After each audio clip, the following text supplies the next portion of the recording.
Alright. That was the Campania's Fortress 8-bit remix by Zarok. I don't know if his channel is still up anymore. Fine damn remix, I must say. I think I used it in one of my videos. Anyway, let me get this out of here.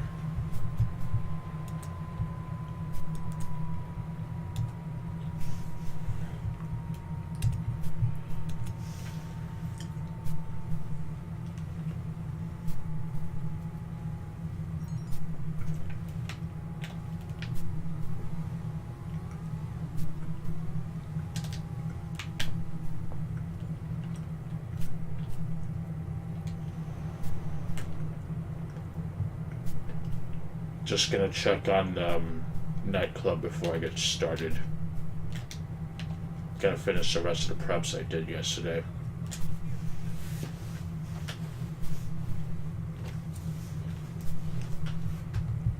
As usual, if 1 hour goes by and I'm not satisfied, I will just switch over to Discord. But it is what it is.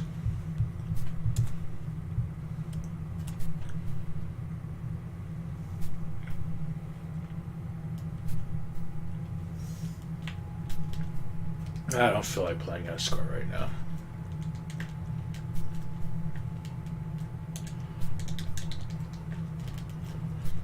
Let's go ahead and do the rest of the stuff at least.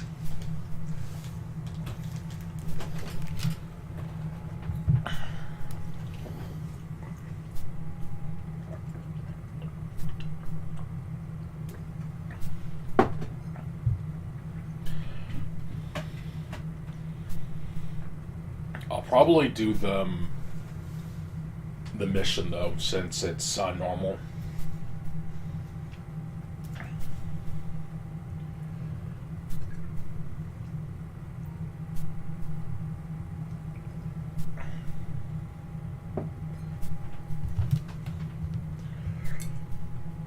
So anyway, I was watching a fairly interesting critique of LEGO Star Wars: The Skywalker Saga. I believe I did the mission Better Call Maul, which is hilarious. Not really, but...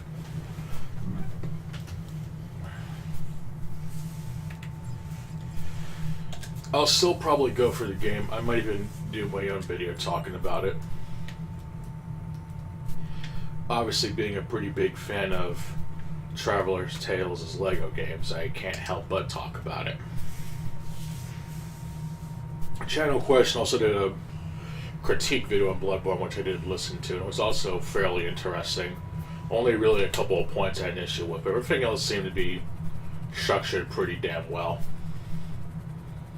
I like that he complained about the gun a lot, essentially saying that it's essentially a tool that's very easy to parry with. But I felt it was well structured enough. It was essentially just a breakdown on like every main boss except for Logarius for some reason.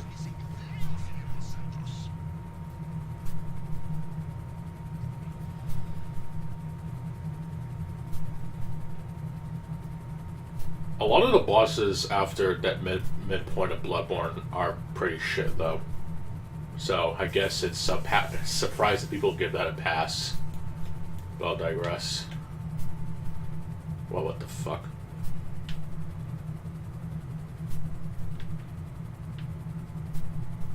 I'm also using a really weird controller too, and I think the Bluetooth connection might also be kind of shitty. But I'll digress. Just gonna try to get through this as efficiently as possible.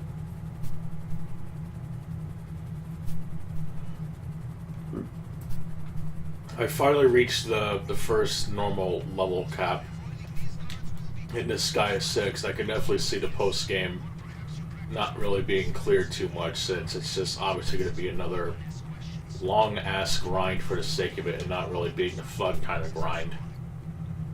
So I might end up just moving on to the Crew 2 at this point.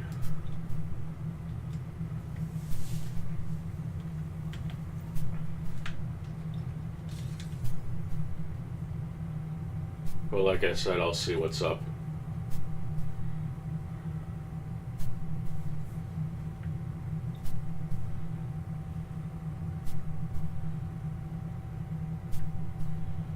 Also, I had to be careful not to bump into any guards, so that's what screwed me over that one time.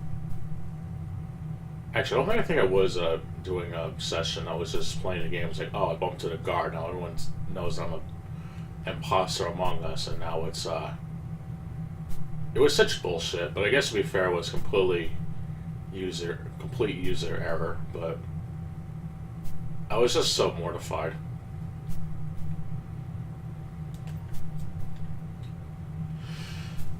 But there was a Breaking Banquet video I actually recently watched. I think it was uploaded not that long ago today. It's probably already my favorite. Oh fuck.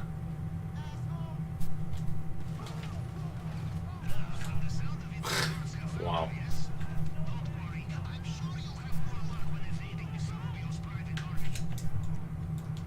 Anyway, apparently Wings was like trying to act all intelligent because someone said Nimrod incorrectly, and yet Wings is known for saying literally after every sentence, which is just... There's a lot of things to be mad at Wings for, but I'm not going to really hold it as a major point of contention. I just find it really funny, but I definitely will agree that a lot of people would find that normally pretty damn annoying. It's like, you're known for saying literally after every other sentence, and yet you're going to try to act all high and mighty about how Nimrod is named after a hunter during the old times, and that Looney Tunes kind of popularized it. It's like, dude, stop. Just stop.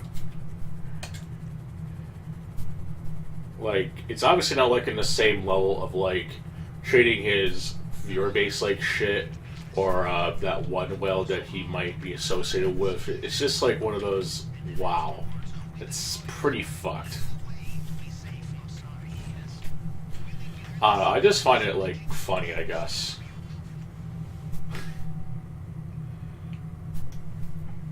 I don't know, it just kind of hit me in a really funny way. It's like, you're really gonna try to act all high and mighty over that. I don't know, I just find it really funny, personally.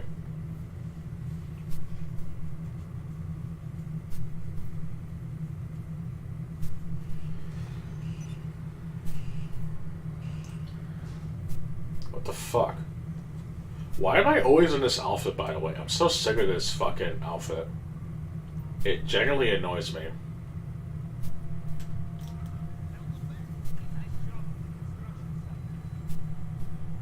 Worst outfit ever.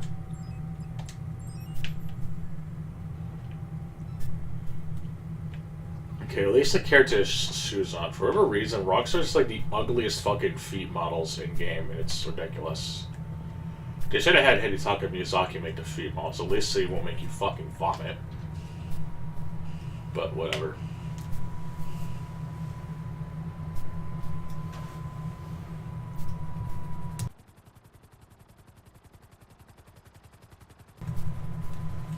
Anyway, I recently found out about Dynasty Warriors Gundam 2's health modifier for the mobile armors, which actually makes normally non-playable characters like Big Zam actually fucking work. The only problem, though, is that the health that's associated with the unit is tied to level, I think. I'm actually go on gamehacking.org if I can. I'm actually go on my phone, actually. I don't feel like fucking up more than I already did. Seriously, that was a major fuck up. But at least I didn't fuck up too much, but it's still a fuck up, nonetheless.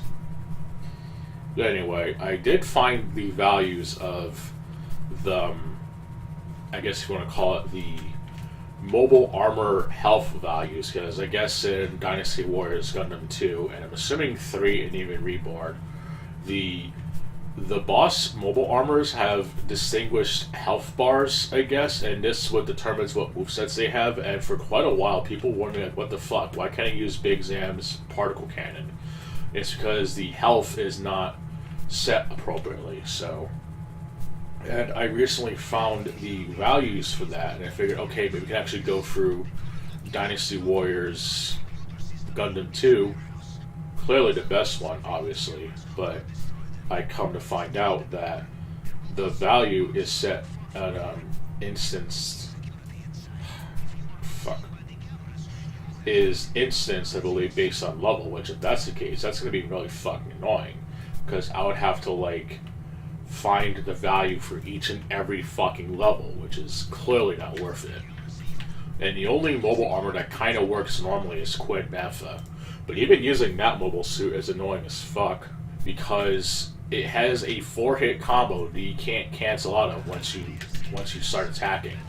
And it's the same fucking one that's used in Gundam Reborn, obviously. Except you can actually cancel your animations and shit. And I understand they didn't make the mobile armors playable for reasons that the movesets are limited, which I can get. But why under non-conventional human control would you make a 4-hit combo not be able to be controlled normally? I don't know. It's really fucking weird. Just another one of life's mysteries, I guess.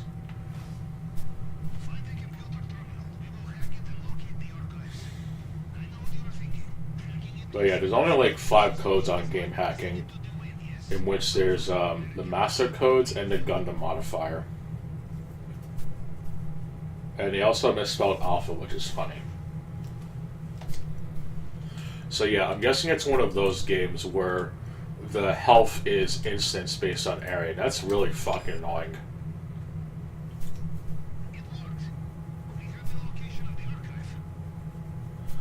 Unless there's another, like, universal value, but I don't think that's the case. But I did do some fucking around with Cheat Engine and found out that you can actually manipulate how much experience you get at the end of a level, so it can essentially go off of that. Just make everyone control get to level 50 after like one match, which is pretty nice.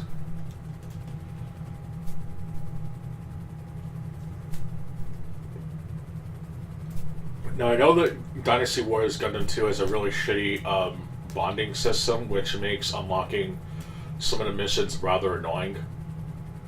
So I'm kind of glad that in Dynasty Warriors Gundam Reborn, they kind of streamlined it a bit. We don't have to really worry about that shit. You just have to complete all the missions in the set. With my only main problem is that the missions in the set don't really provide the path that they go through. But other than that, it's much more streamlined. But the official mode definitely does take quite a while. Like, I think... Sorry because I was playing on hard mode, but the fucking...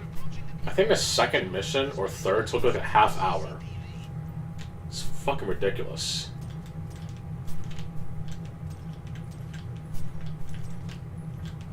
And apparently the PlayStation 3 and Xbox 360 versions offer DLC missions, which actually does make some of the friendship missions or requirements a bit easier, which I find to be a really shitty Band-Aid fix, honestly.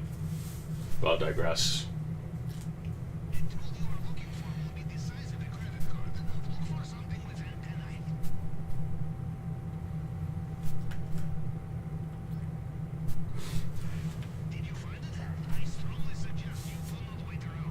But it's a fairly interesting experience, I guess, to be able to use Big Zam properly. I just wish that I knew beforehand. I had to, like, find the fucking values for health, I guess. I don't know. It's fucking weird. At least I kind of know what to look for now.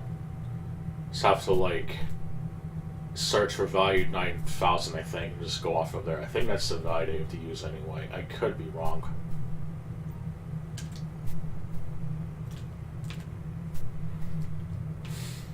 But yeah, I'll probably end up doing Kaio, I guess, because first of all, I don't like doing it on normal. There's literally no point doing it on normal, and it's my incompetence that caused me to do that. But I guess as I'm kind of talking about Dynasty Warriors, I could technically go through Warriors Orochi 3 Ultimate, but I've not played it in quite some time. I'm gonna guess the mission I was unstuck on I might not even make any progress at all, but we'll have to see.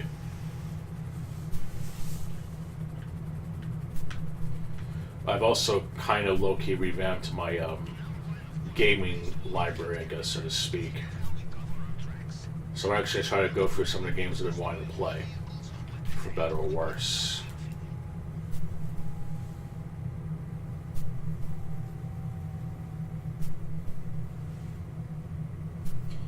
So let me get that timer running, since I'm going to be using it the moment that I complete Kaio.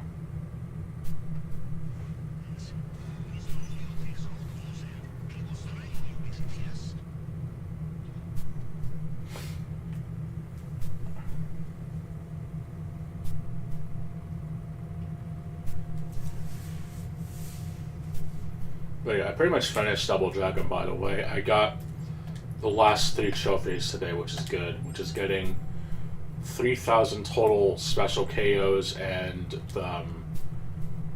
getting the unlocks for the soundtrack and the hell is it, the artwork. Which I'm gonna be honest, I used the PS5 backup system because I did not feel like going for the whole game another 3 times just to get everything else. So I'll probably more than likely go for it just once more to get the last 2 characters, which are, I think, Lady Osaka and Duke, and that's probably it. I will admit the game's flow is a lot better than Streets of Rage 2, but it being a roguelike really does kind of hurt the game in my opinion.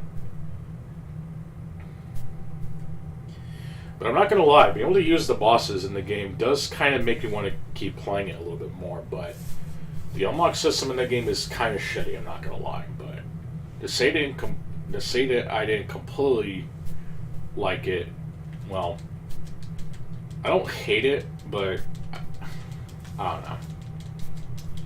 It was cool I got to play it, and the flow of the combat, it works, except with the hand-holding that it does, but I'll elaborate on that another day.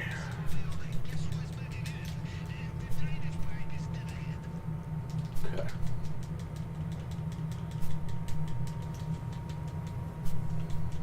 I probably should replay Double Dragon 4, to be honest, or even go through like the other ones. It is really neat that they actually do have Double Dragon Advance and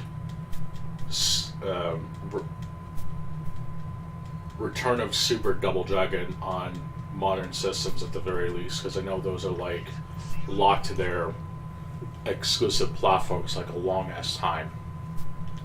So that's nice. And even Double Dragon Advance is a working 2-player cooperative mode, so I think that's fucking awesome personally. It's probably the best adaptation of the arcade classic. Actually, I mean, a pretty decent, diverse of movesets and shit. So I definitely say it's a version that's worth playing, even if it isn't the best out of all of them, but I think it's a decent version on its own.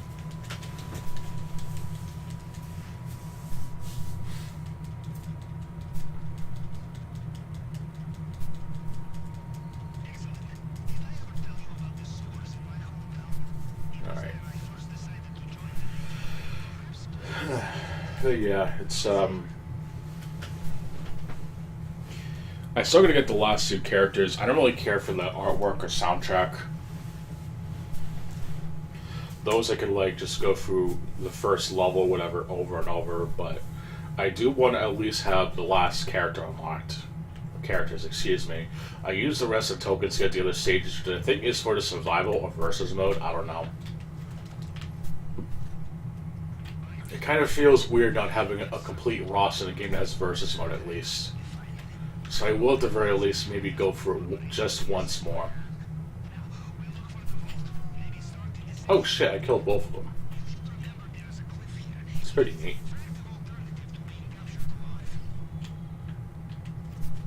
But yeah, I also found out that the guard gets alarmed if you kill him closer to the Juggernaut motherfucker, so that's definitely an error on my end, but it's still something to keep in mind.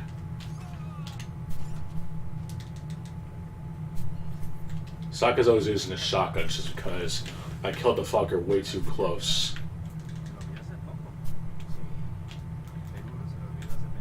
Which is a massive L on my end, honestly.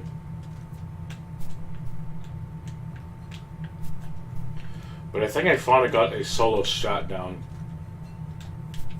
And especially since the Helot's help with the 2 guards, and trying to kill both of them can be kind of annoying at times, so I just said, fuck, I'm gonna use the shotgun.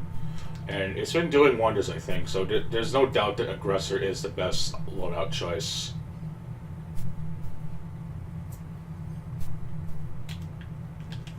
Especially if you're dealing with the Juggernaut. That's like the most important bit.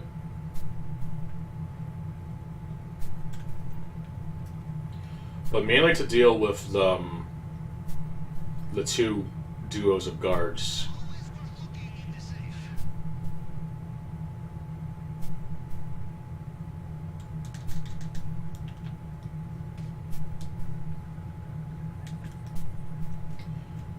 Can actually change our preferences here. Nice.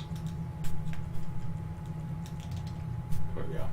I probably spent a lot of time doing that. Okay.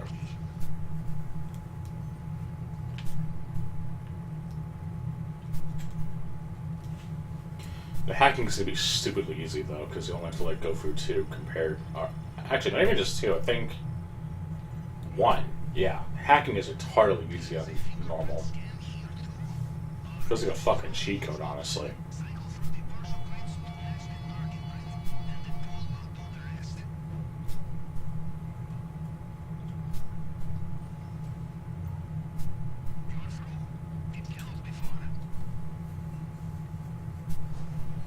I actually have not gotten bearer bonds in a while. So this is actually kind of nice.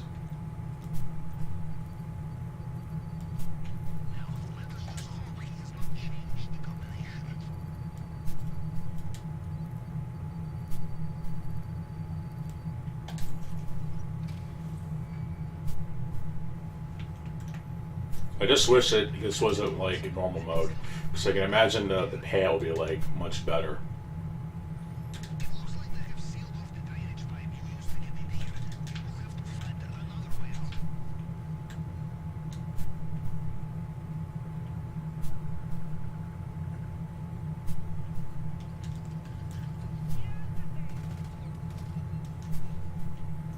Yeah, I think the game's gonna say it got spotted, and if it doesn't, I'll be genuinely shocked.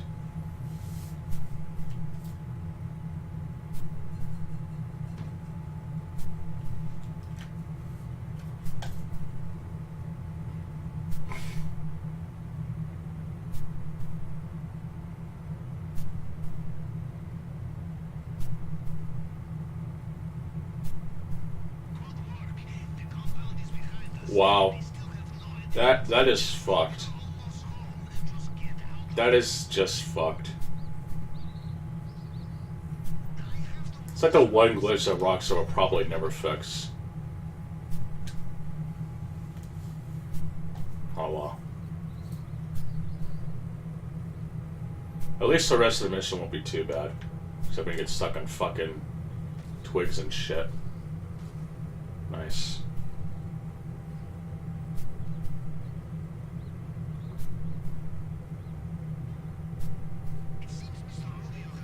I still want to know why Rockstar couldn't even bother adding an auto-run option to the single player at the very least. Like, I don't think it would fucking break the game.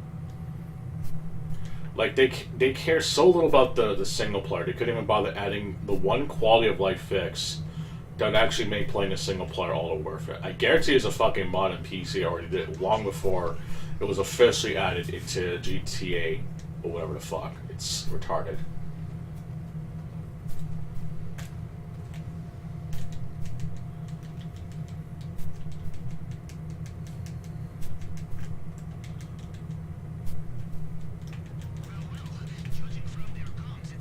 Mr. Rubio's reaching for his helicopter. Again.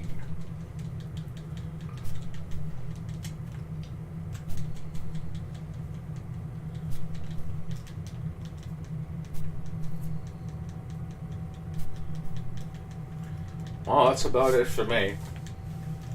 Another easy heist. I gotta wait 2 fucking hours so I can try to do it again. Fucking amazing.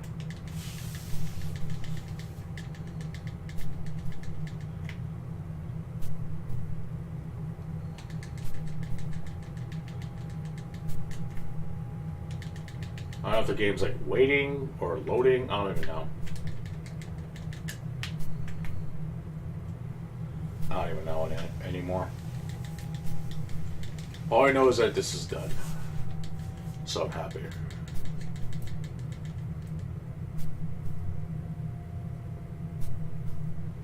Just waiting for the prompt up here so I can close this shit and be done.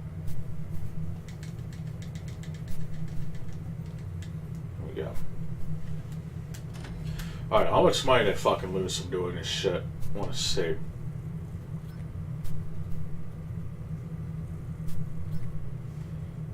God, it's gross. Fucking only... God, that is so gross. I think I had like 800,000, but the game like deducted that. What the hell?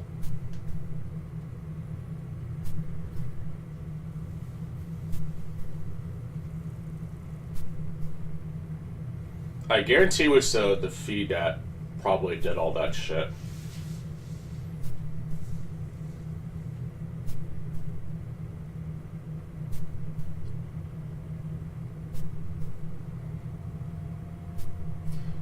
Glug. That's a lot of milk.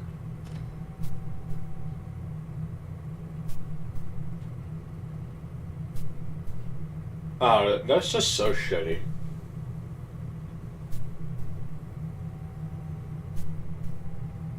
That's just terrible.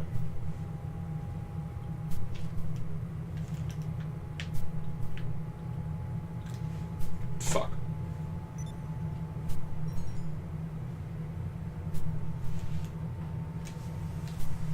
Alright, well, that's enough of that.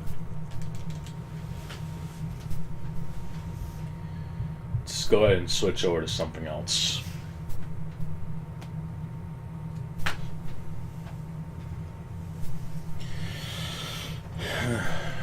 Alright.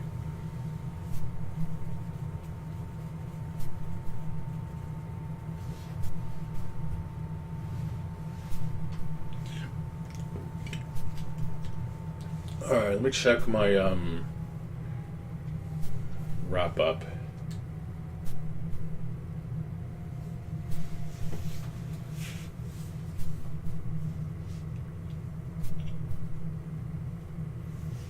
God, I've not played this game in like a long ass time. I have to like change the settings though, I'm sure.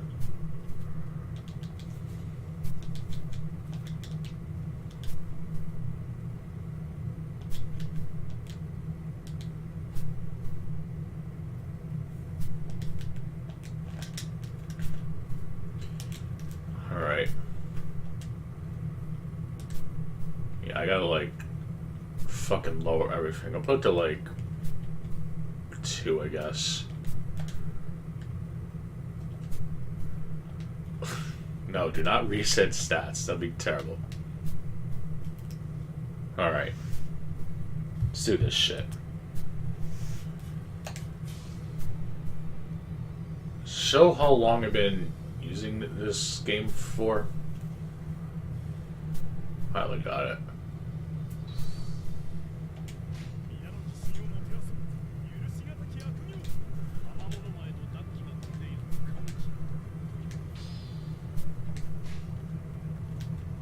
Let's see. Oh god, I got fucking Ryuha boosted with me, and I got was it Spearman and whoever Achilles is.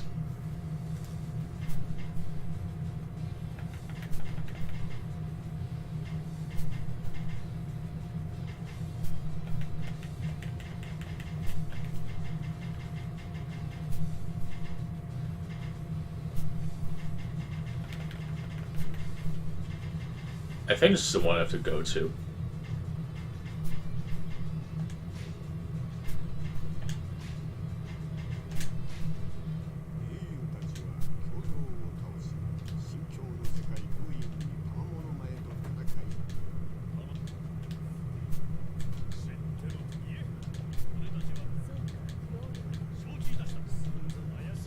Alright.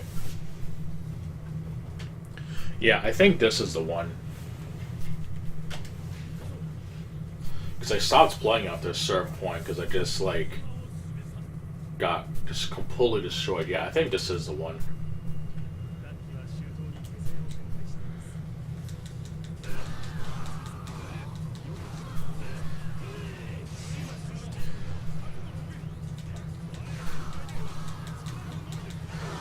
Well, now that I've been playing quite a bit of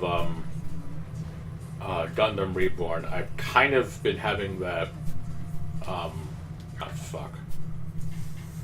I've been kind of having itch, I guess, if you will.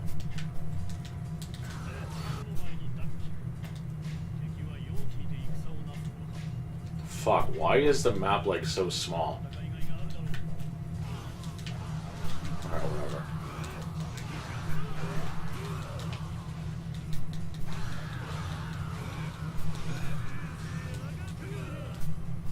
I guess I have to put it on this view, I guess.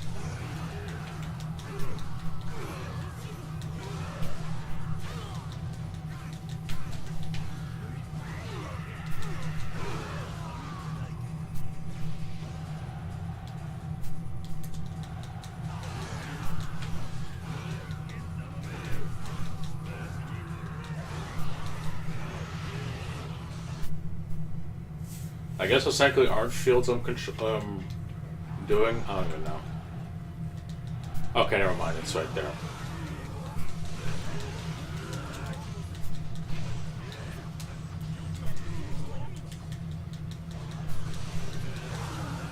Fuck.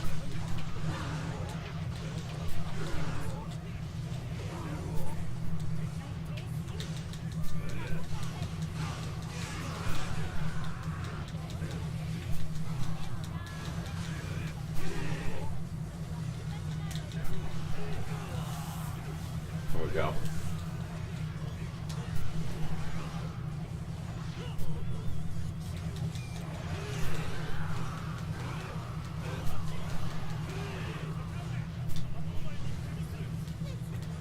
I at least able to change controls. I hella got it.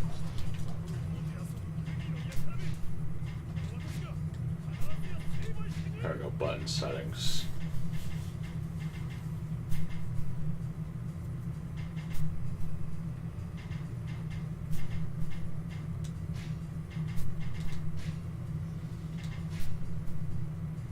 I'll show it, I guess chart. Damn, I have not played this in such a fucking long time. Holy shit.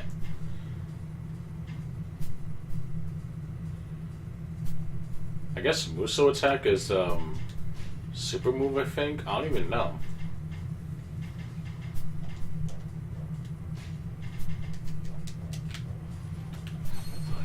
Oh, there we go. Oh, fuck. I have that set to block. Wow.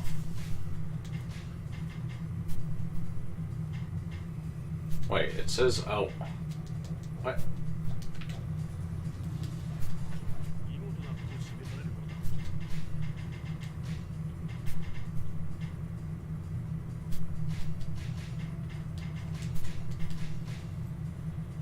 Okay, got jump, a normal attack. Muso attack, which for reason is blocking.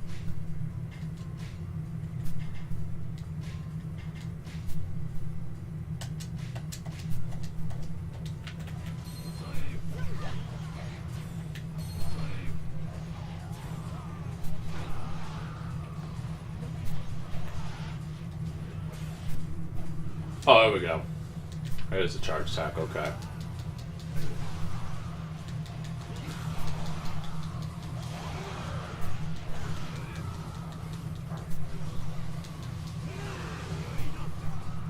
Alright.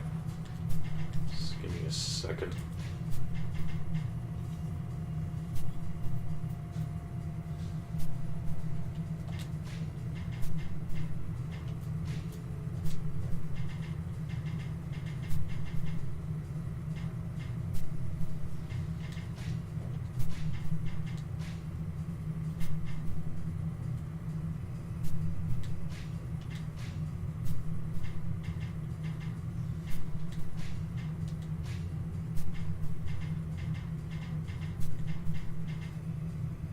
Okay.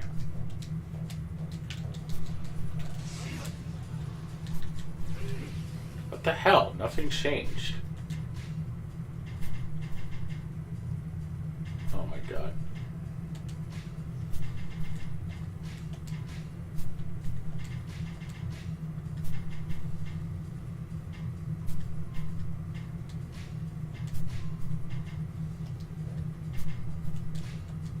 I guess I had to hit apply. Wow.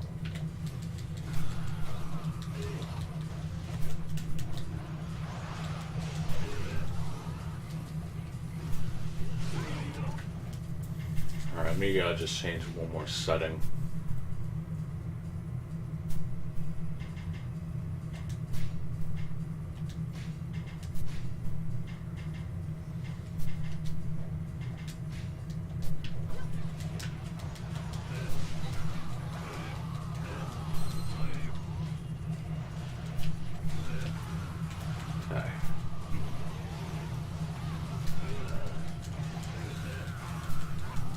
Hey, what's up?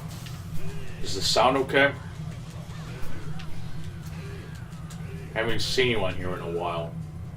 The first of many, I hope. So since I've actually went back to this, and hopefully I won't suck at it.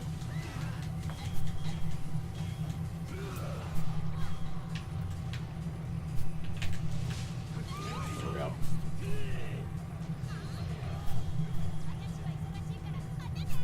But yeah, I figured since I've been playing quite a bit of Gundam Reborn, and instead of just going through the tedium of getting the rest of the cards, i.e. the trophies, I figured I'd actually try to finish this one up since I've not played it in quite some time.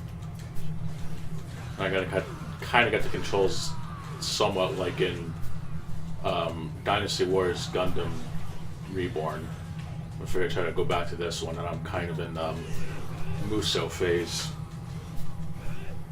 Oh, okay, that's good. Glad to hear it. Yeah, this is the character I've used. Not only having a drill, but for some reason the portrait reminds me of Solid Snake. So there you go.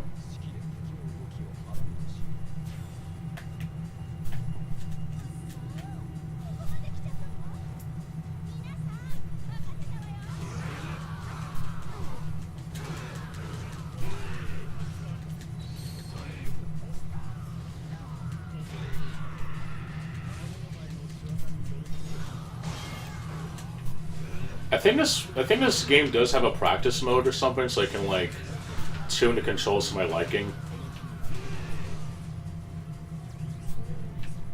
So I'll definitely have to do that at least. I know I have R1 to be the move that consumes meter and shit.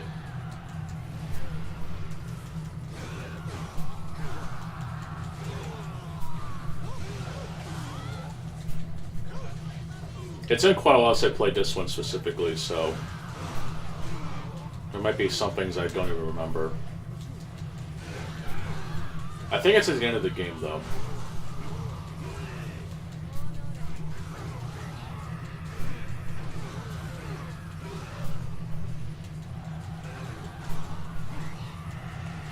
But, like I mentioned at the start of this, when I started it up, I actually did watch the Bloodborne critique. Someone called it rage bait, which I really wouldn't call it rage bait. But you know how some people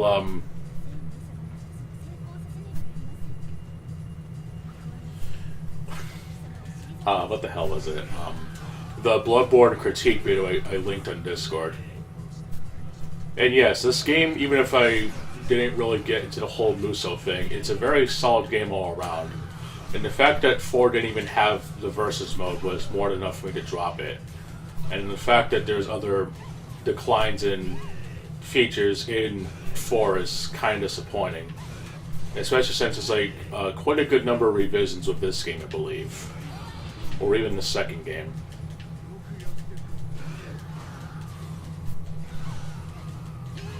It is nice the game was on PC, but unfortunately there are some DLCs I think were delisted, but I think it's a good compromise since this was essentially locked to 8th gen consoles for quite some time. It sucks, but there either might be a mod that has it on there to begin with, or something, but I don't know. It's good this game was on PC at the very least.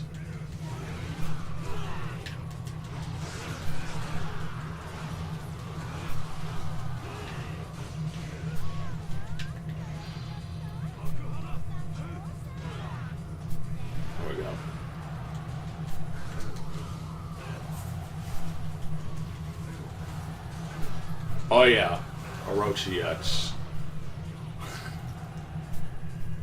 Yeah, like I said, I've not played this game in a very long time, so whatever character I have, I'm just gonna have to grit my teeth and bear with it. Also want to make sure that the buttons sound proper too, since it's I kind of have a specific play style thanks to playing Gundam Reborn so much.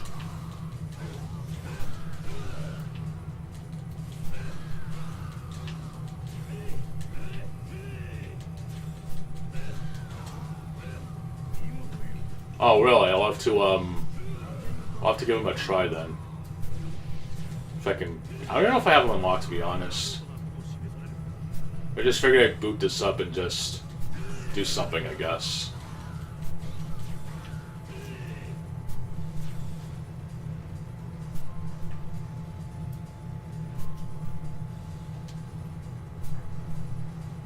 I know how triangle is my jump button, like in Gundam Reborn.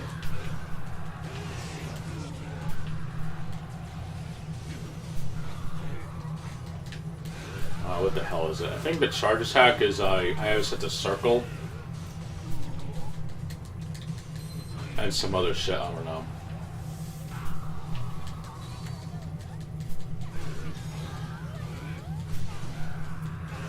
Oh, damn, that sounds really busted. It's kind of like Gil and Street Fighter, except even more absurd.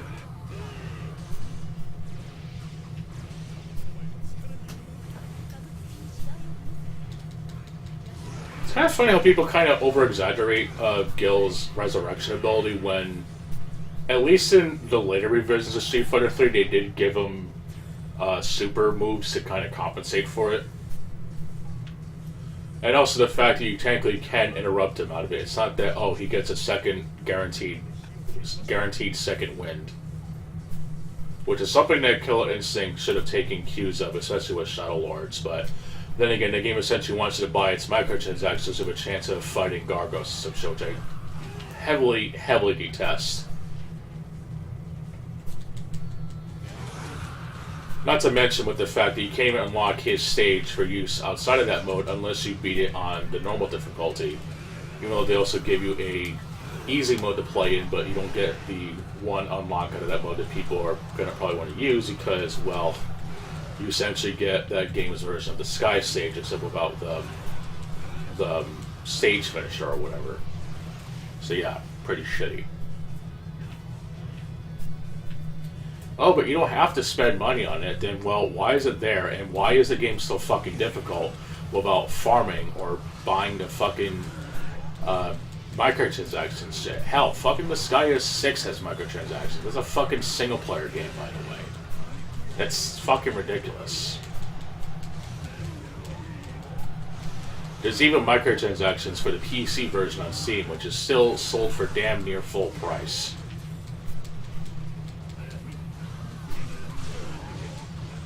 Even in Far Cry 5's case, it still makes the game shitty because of it.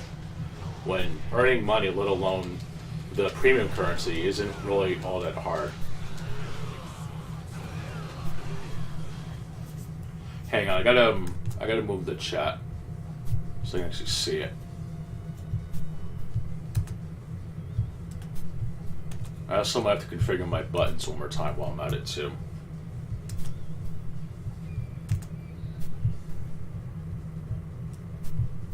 I'm not sure who Diamondback is. Like I said, I definitely have not played this in quite a while, so I'm definitely not up to snuff on such things.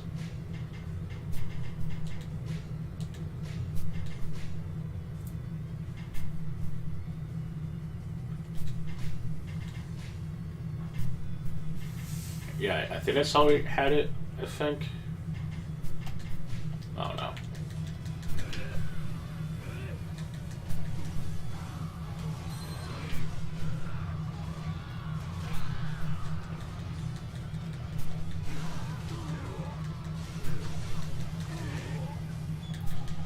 Of course the graphics are going to be better in the newer game.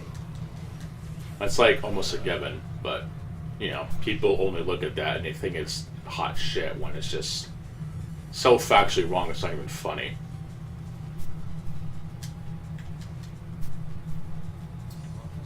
Like, you can even say the same thing with EA's Battlefront games. The new ones, anyway. Obviously, yes, they do look and sound like the Star Wars was people think that they heard back in then, but even with Pandemic's Battlefront, it's just much more playable than the new one. How shocking.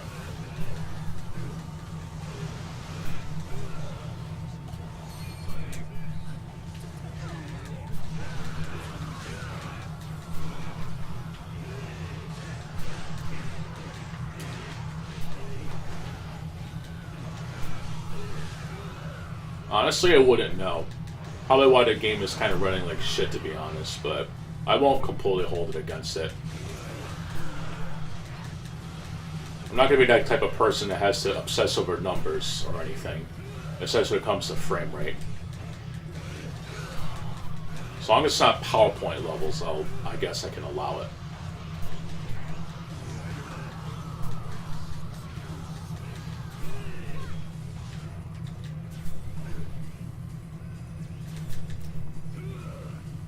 PowerPoint levels are Turok 2 levels. Those are like the two. Those are like the 2 points of no return that I'll say fuck it.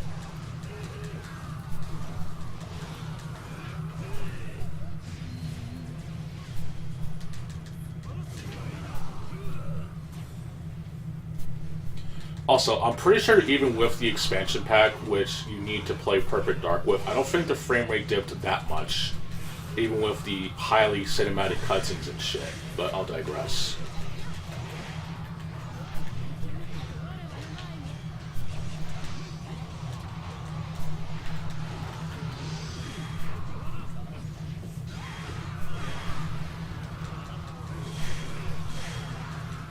Of course, that's why I like this game. I kind of wish that Gundam Reborn got a similar treatment, because I would play that a lot more, to be honest.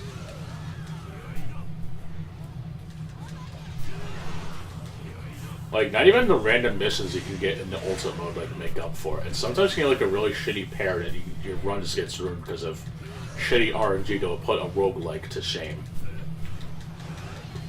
I think I mentioned it too, but like, in the few times that you have to play on the maximum SARS for hard mode, you can end up fighting a mobile armor and you can legit be killed in one hit. And it's annoying as fuck. Not even just the fact that some missions you require to fight a mobile armor at the end of the mission, but there is a random mission chance that you could fight an extra mobile armor. And it makes it all the more annoying. I definitely should have mentioned that, and dialogue queue just slowed down the pace of the game quite a bit.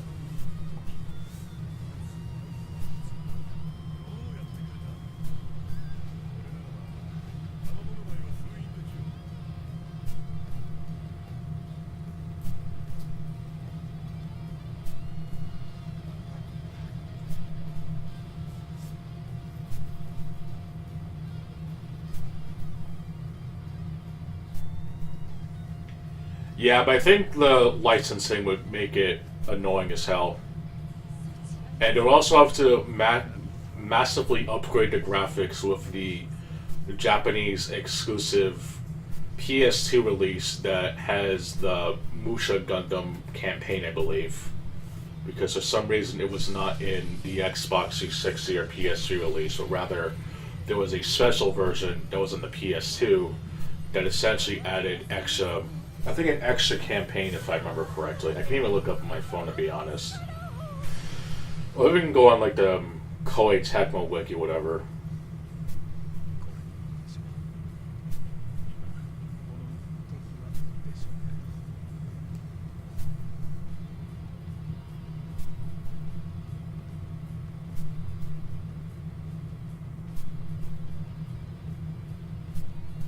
And it got turned into a boulder, nice.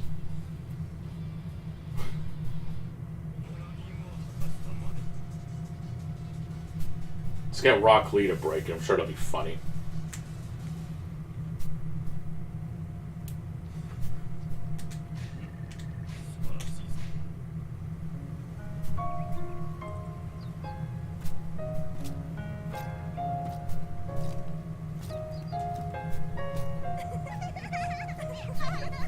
But yeah, definitely this game, or even Dynasty Warriors Gundam Reborn would be like my two main recommendations.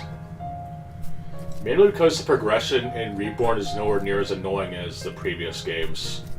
Especially with 2 having a partner system that you can be locked out of missions if you don't have a certain affinity with certain characters, and it's really annoying. It's like, oh, you don't have enough friendship points with plea to, well, fuck you. Play these missions until you get a certain enough romance level. Like, it's so stupid.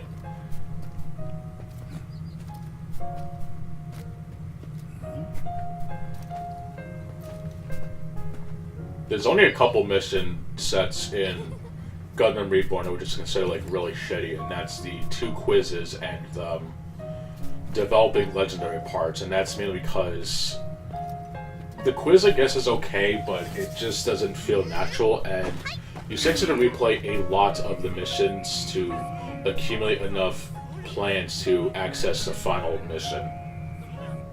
But everything else I don't think was that bad.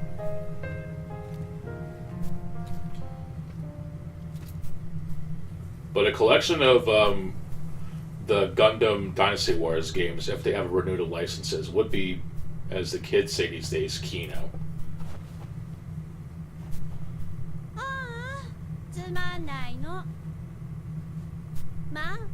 But like I said, licensing is probably why the series will probably not be coming back in some capacity. Well, let's see. I'm on the but yeah, I guess like one middle line here. An expanded port for the PS2 of all things. I really don't know why that they would chose to go backwards. Released on February 28th, featuring new scenarios and mobile suits. Oh, I guess that was the final mission. Oh, shit. Wow. Oh, this was also back when games actually made female characters attractive. Now they're just... Now they've regressed back to the Muslim days, which is pretty pathetic.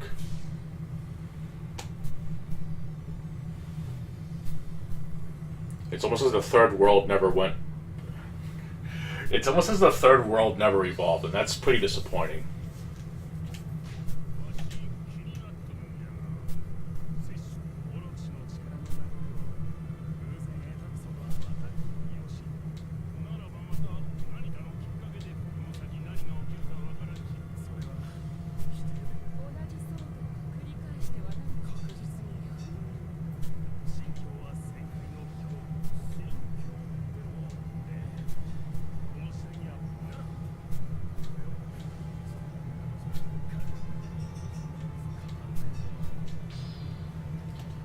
Alright. Let's see.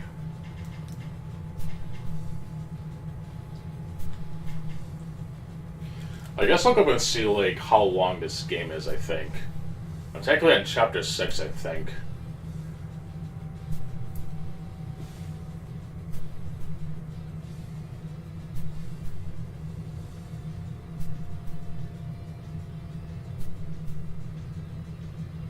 Like I said, it's been a very long time since I actually played this shit, so it's like... I don't know, I just kind of like forgot a lot of things, I think. Here we go, chapter 6, main.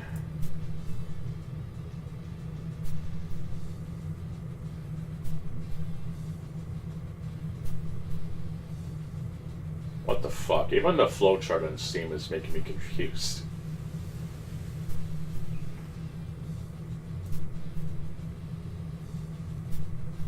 Let's go to game FAQs.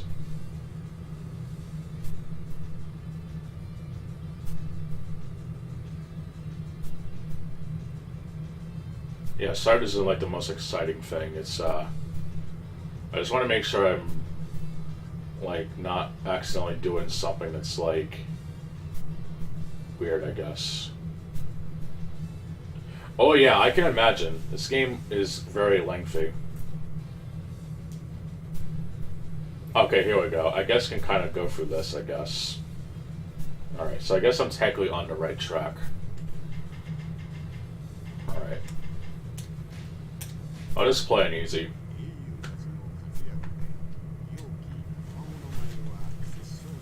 I'll go ahead and skip this stuff. If that's okay. Alright, we got the Collation and the Demon Army. I guess isn't the Collation Army from Gears of War or something? Or, I don't know. Or Coagulation, I don't know. I sort of heard that name before. Well, here we go. Time to fight everyone's favorite waifu. Again.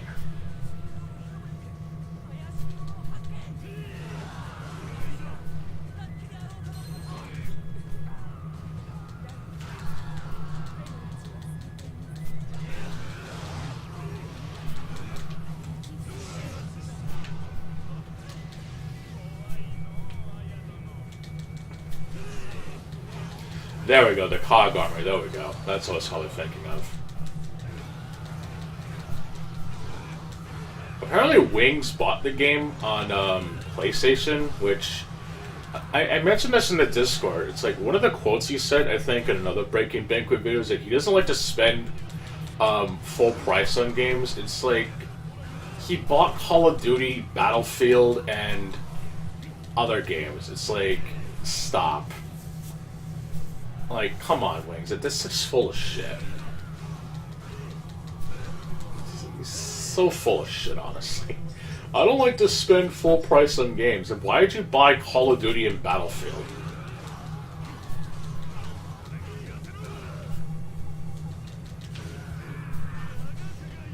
Even though I kind of disagree with the idea of not wanting to play Ready or Not because it's Rainbow Six versus a computer, what is Dark Souls and Elden Ring, Alex? I'll digress. But, or even Diablo, but I'm gonna digress. Because I don't want to turn this into like a feature-length tangent.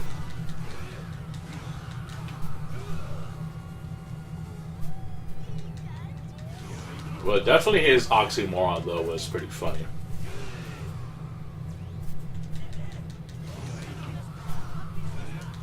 Honestly, I wouldn't. I find Gears really overrated, and it definitely did stagnate the type of games that came out the time that it did. Being your typical third-person cover shooter with the most ugly choice of color palettes in the game. I would legitimately rather play Mindjack for the sole fact that at least it has a decent gimmick, and not like a boring one, I guess, at that. Though I can definitely understand its faults and very poor choices from Squaresoft, if they've been called it anymore.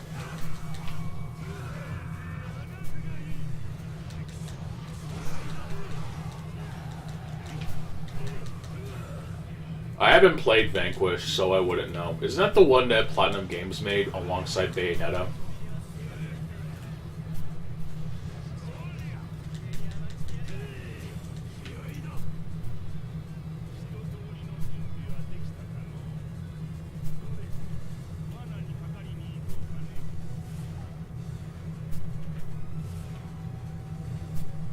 Whoa, the frame rate actually goes up when there's no enemies on screen.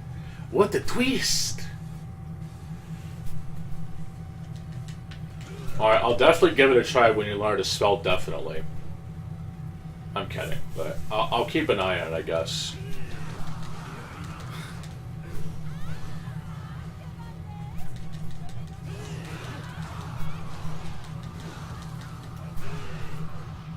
Usually when I think of, like, action shooter games, I kind of think of those sections in True Crime Streets of LA.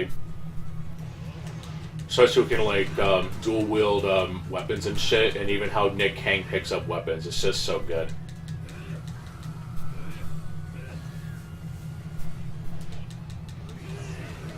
That's the type of game that, like, did all the trifecta of gameplay decently, I believe. The sandbox, the shooting, and of course the one-on-one fights. Okay, maybe the one-on-one fights are kind of shitty. I won't lie, but everything else about it was pretty alright. Oh, autocorrection? Wow, that sounds like skill issues, I think.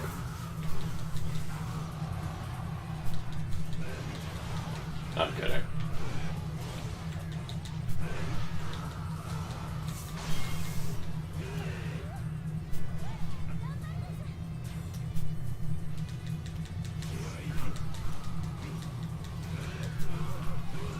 Yo, can you imagine if DSP played True Crime and he would complain that he would get negative karma for being a shitty police officer? That would be so funny. Dude, I shot an unarmed suspect and it made me lose karma. What the fuck? He's so funny. Or even failing the the tutorial where you have to shoot the targets in time, and you can actually get an option to skip the section, and there's even an alternate cutscene that shows the chief of police basically mocking you for being a terrible shot. Or even the cutscene afterwards, you have to drive to the police station. There's another alternate cutscene that plays if you somehow don't make it to the police station in time.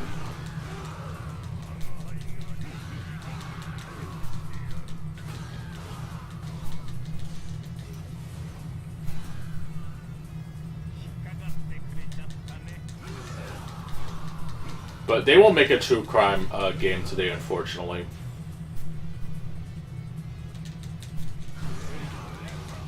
Honestly, I think you would raise it any fighting segment. A lot of them were really annoying, if I'm going to be honest. Those are like the parts of the game I didn't really like. And there's actually a good chunk of them, too. It's like, wow, dude, I can't use my gun. This is bullshit. Oh yeah, and they say they'll ever make another Mercenaries game, especially not to get too political, but let's just say that the enemy faction that they chose in Mercenaries 2 might not have aged the most well by today's standards, but I think the game itself does age pretty good, depending on whether you want to compare it to the original Mercenaries or just being a decent sandbox for its time. The game that lets you call in airstrikes and be cool about it, like Call of Duty. And of course, using cheats essentially get yourself a nuke.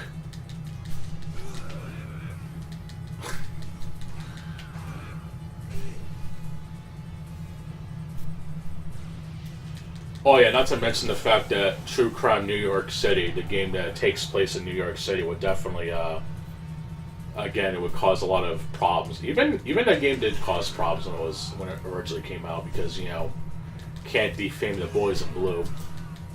All that fun shit.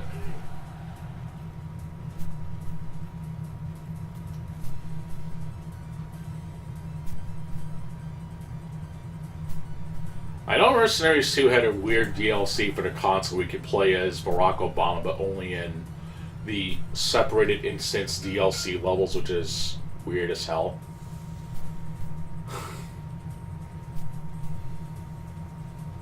You can't use it in the main game, unfortunately, which is a massive disappointment.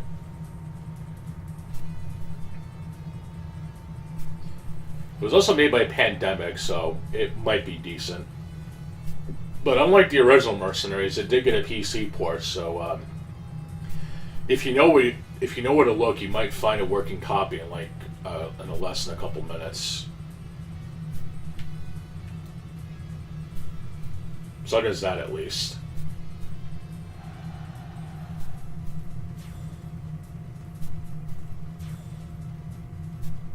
I also believe Mercenaries 1 was one of those games that did not get an actual PC port. Though I also know that I think it was on PS2 and Xbox, and depending on what version of the game you got, there were extra cosmetic skins, I believe. I think I'll have to look it up, actually. I'm not 100% certain. I know you can buy Black through the Xbox store, but I don't know if you can buy Mercenaries. I know Driver San Francisco is technically backwards compatible, but they listed the digital version, so if you want to play it, you'd have to either get the PC version, which is already delisted, or find a disc copy on the Xbox 360. So that's nice.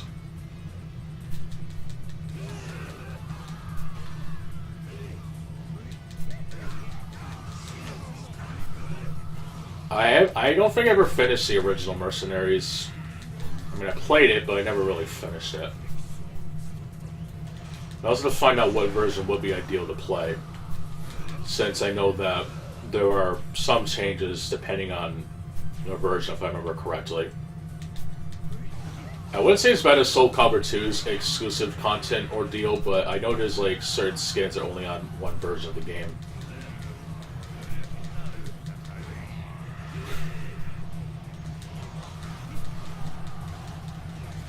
Damn it, I want to play Homefront, the sequel, honestly. Actually, I like the game, if I'm going to be honest. And not just because it has an unlockable time split two in it, but I don't know. I kind of like the light sandbox the game has to offer, honestly.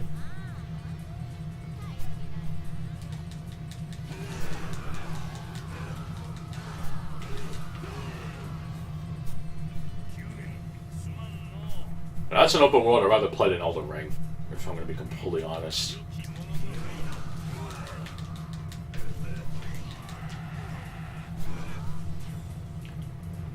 Oh yeah, I think the original Homefront just tried to be like Call of Duty, but pushing the boundaries of being controversial because of the an alternate history of what if North Korea actually took over the world or some shit.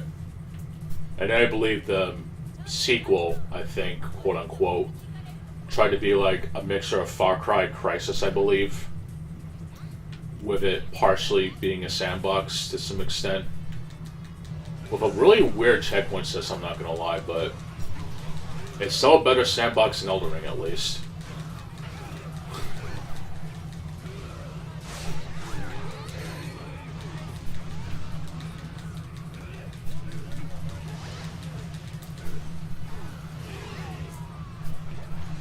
I also like the Crysis games, honestly. Well, maybe the Crysis 2 and 3. I haven't played the original PC version, but I know that if I were to play like a streamlined shooter game, it would definitely be Crysis 2 or 3. Especially with the whole attachment switching on the fly thing, which I think more games really could use, to be honest.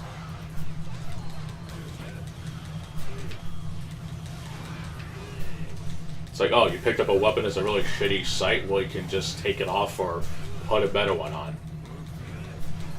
How is that not like in any other game ever? Especially in the Call of Duty games people actually like.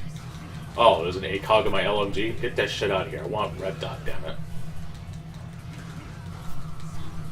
Oh, no.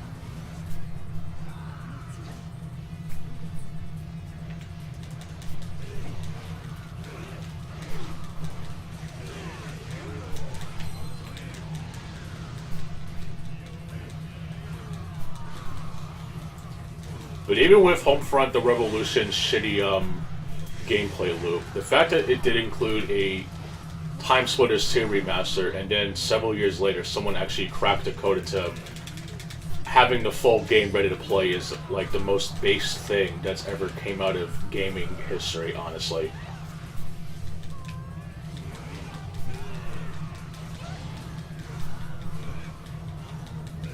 Like, it is the closest thing to getting, like, an actual Time Splitters PC port. Or let alone a Time Splitters 4.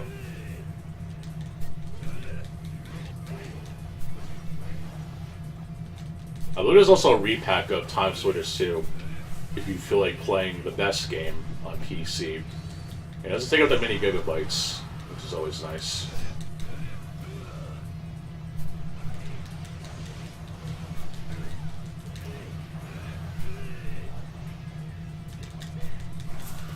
Because I know that with the original whatever, I believe it only included the 2 story levels, I believe, and then someone, I think, leaked the codes to unlock the rest of the game, and that just created a whole can of worms to eventually see the release of Time Splitters 2 in its state, I guess.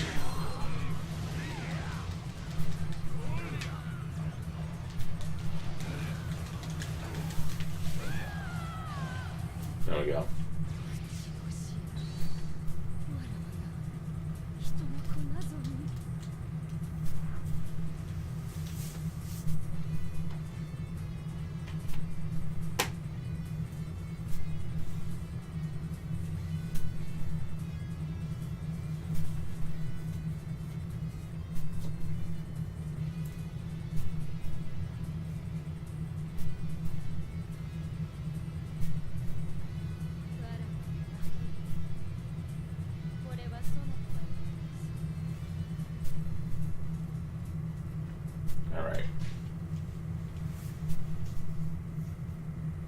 I admit my defeat.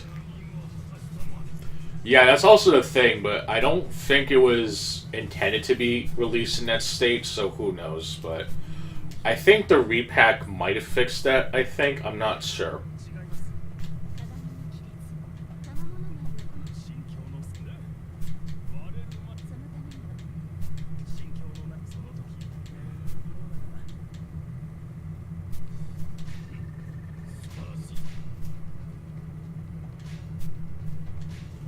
Ah, fuck, I have to discard a weapon. Shit. I'll just discard the quad weapon I have.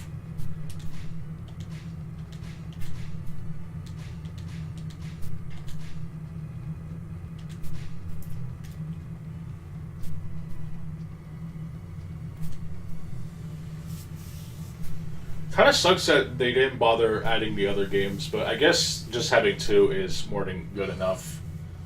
The original is kind of dated, but I still feel it's playable for the most part.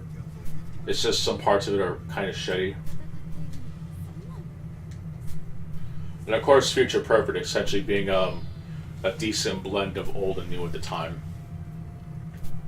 But I definitely feel that Time Splitters 2 is more like a much more refined version of Perfect Dark in a way, and Future Perfect is a blend of the modern shooter, but still having that old school flavor that a lot of games desperately need.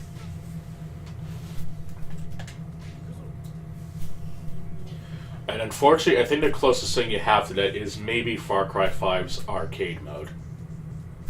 And that's pretty sad, having to see that a Ubisoft game back when they weren't completely shitty, in my honest opinion, having a intricate level maker and having somewhat decent gunplay by Ubisoft standards.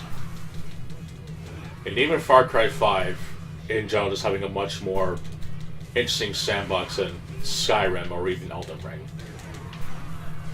Not to say that Far Cry 5 is better than Skyrim, but both are pretty damn glitchy at times, and I don't know, I can never really click with Skyrim, but I can at least say that there's a lot going for it. It's just, it definitely needs a lot more polish, but I'll digress.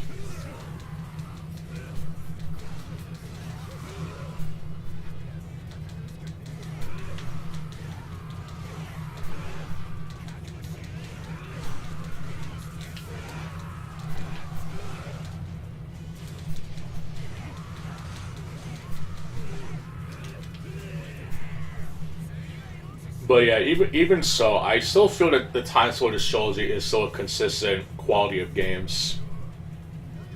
I say the only real reason the first game just kind of falls flat in its face is because of the hidden part times and having to play on every level on every difficulty, especially with Mansion Hard mode.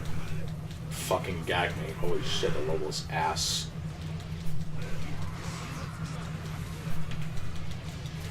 But even just being a decent game to play for multiplayer, even against bots, it holds up. I mean, especially being a launch title, it still plays pretty smoothly. It does kind of feel like a bit of a step backwards compared to Perfect Dark, but for a PS2 launch title, it still has a lot of replay value. It just feels like a rough draft, I guess. A rough draft that doesn't feel like a waste, I guess, or a dud.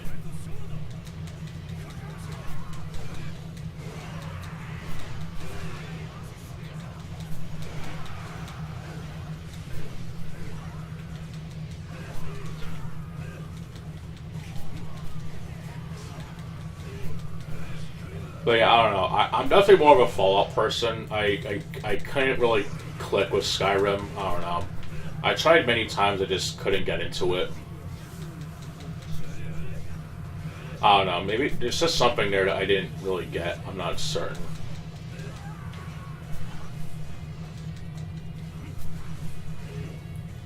But also partially it's just the fact there's so many damn game-breaking bugs, it's not even funny.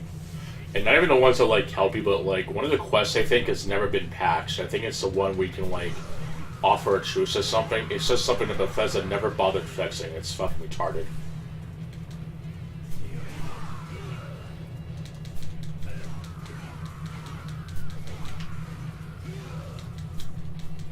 Yeah, I would say that will be a lot of people's first Bethesda games, because that's kind of like their main entry point.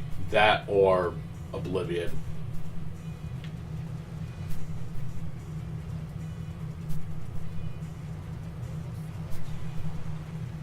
I would say that Fallout 3 is a decent time sink game, though, even with I don't know if you want to use slop to describe it. Like, I guess if you want to compare it to Fallout 1 and 2, maybe, but I still say it's a good type of time sink, that there is some care and effort put into it. But obviously it is a imperfect game, but not a terrible one, I guess, if that makes sense.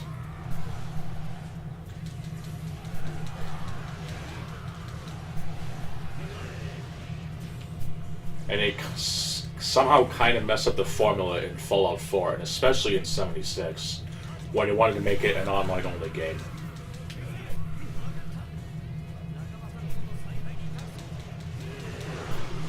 Which is retardedly disgusting, honestly.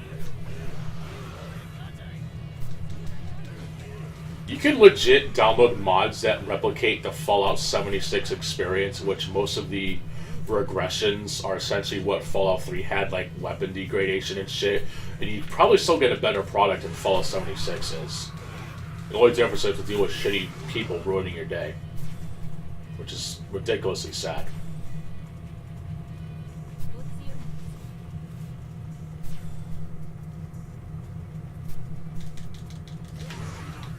If I do plan to play Fallout 4 on PC, though, there's going to be mainly two mods I'm going to be downloading. The officially approved Bethesda mods that adds in the stuff from the much better games like Doom and Quake, and the dialogue mod that actually shows what your character's going to say, since a lot of the choices in dialogue don't reflect your actual character's choice, which is just one of the dumbest things that Bethesda made to the game for like no real reason. Especially when one of the dialogue options is from, what was it? I forget what it's called. The robot that floats on the handyman, I think it's called. It has the exact same reaction regardless, but it would still be a much more consistent thing that was in at least Fallout 3 or some shit.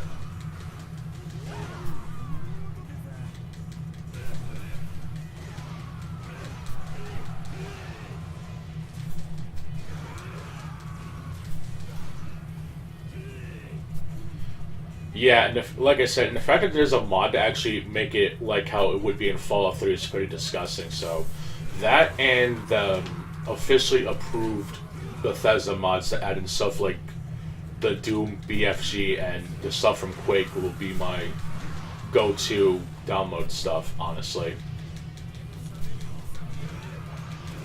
And maybe some quest fixes. Like, I'm not going to go like all crazy trying to make the game play like Fallout New Vegas, because personally, if you have to download a mod to make a game playable, it just doesn't seem like a good game to me. Like with how people have to like make a bunch of fixes for Dark Souls because FromSoftware can't be asked to make a good PC port of their game. But I'll digress. Not even just Codsworth, but the type of robot that he is. I forget what it's called, but it's that type of robot that you can recruit in some other games, I believe. That's also another thing, too, that I'll give Fallout 4 some credit. You can actually name your character a lot of dialogue. You can name... There's a lot of names that Codsworth will recognize, and I think that's really cool. There's even some that I would normally cringe at, but I think Bethesda kind of knew what they were doing, like when they wanted to have Markiplier references and shit. Not really a big fan of such shilling, but I'll let it slide, I guess, since it's a... I guess it's a mostly harmless, as the kids say these days, Easter egg, but still. You're only going to really find it if you, like, actually try to seek it, I guess, so I guess it's not too bad.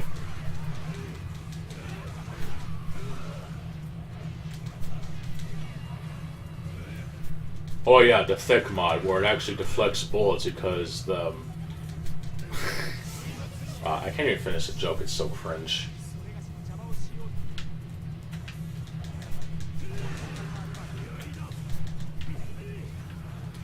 I think there's a perk in, I believe in some Disgaea games, where some character classes have flat chests or busty chicks, and there's actually a bonus you can give them depending on what body type they have. It's ridiculous. There's even a faction called the Flatty Squad or some shit. It's hilarious. Good old-fashioned Japanese humor. It's just too bad that this guy is 6 a piece of shit. Like, I'm actually gonna look on Steam right now. Actually, I'm gonna go on the PC for this because I just have to explain how fucking stupid this is.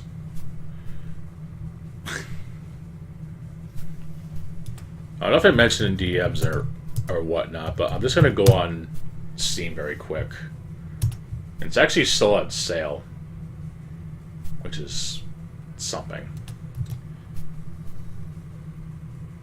Yeah, that too.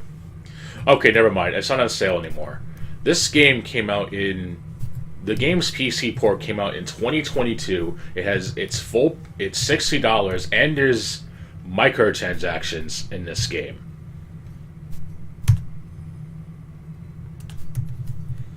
It's ridiculous. There's even one review that points out that this game was a Switch port that charges you less on the eShop, and yet you have to pay damn full price for the PC version. And the only reason people don't give a shit about Disgaea in that way is because it's a game made in Japan. And obviously anything that comes out of Japan that isn't Kojima's work is clearly the work of the devil.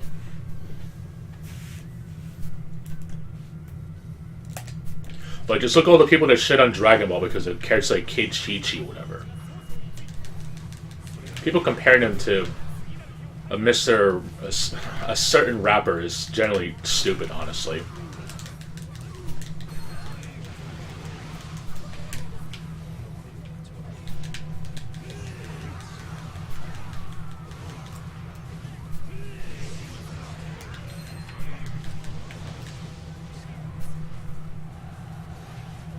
Or not even just Kid Chi-Chi, like Pansy from the latest Dragon Ball incarnation. Oh my god, there's a lolly in Japanese animation. Wow. Is there anything else you would like to tell the rest of the class? It's almost as if that's been like a thing since like Dragon Ball Inception. What a shock. I don't know, it's just stupid.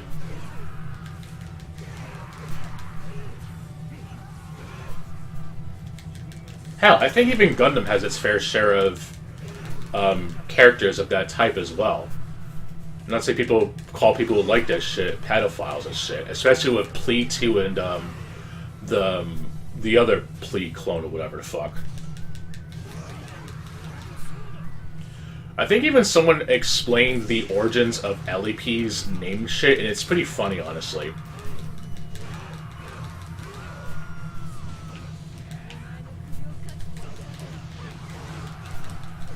And yes, I have been surfing the Gundam Reddit from time to time, particularly with looking up characters about the Pruru clones, at least what they're called in English, and even the best lady that is that was surely dethroned Handsome Jack, if I'm going to be completely honest, and I'm not even kidding.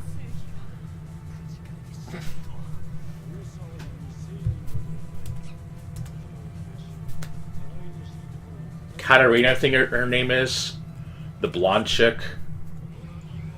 Like, I can just kind of tell that her character just has much more depth and meaning than Handsome Jack.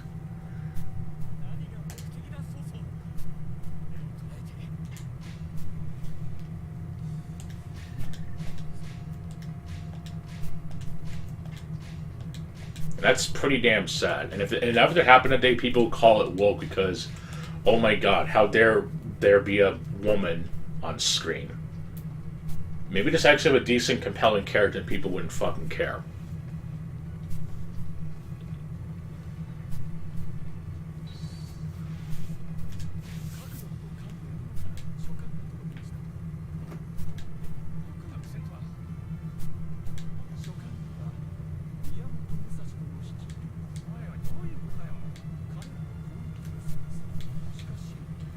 But going back to Dragon Ball, I wouldn't say I'm a huge fan of it like DSP is, to the point of calling Raditz the original Vegeta. Oh god, it's Kasumi. I just mainly liked playing the games. Like, even playing Dragon Ball FighterZ is a good time. Even playing Xenoverse, I feel like playing a streamlined game. But I know for a fact... Oh, what the fuck?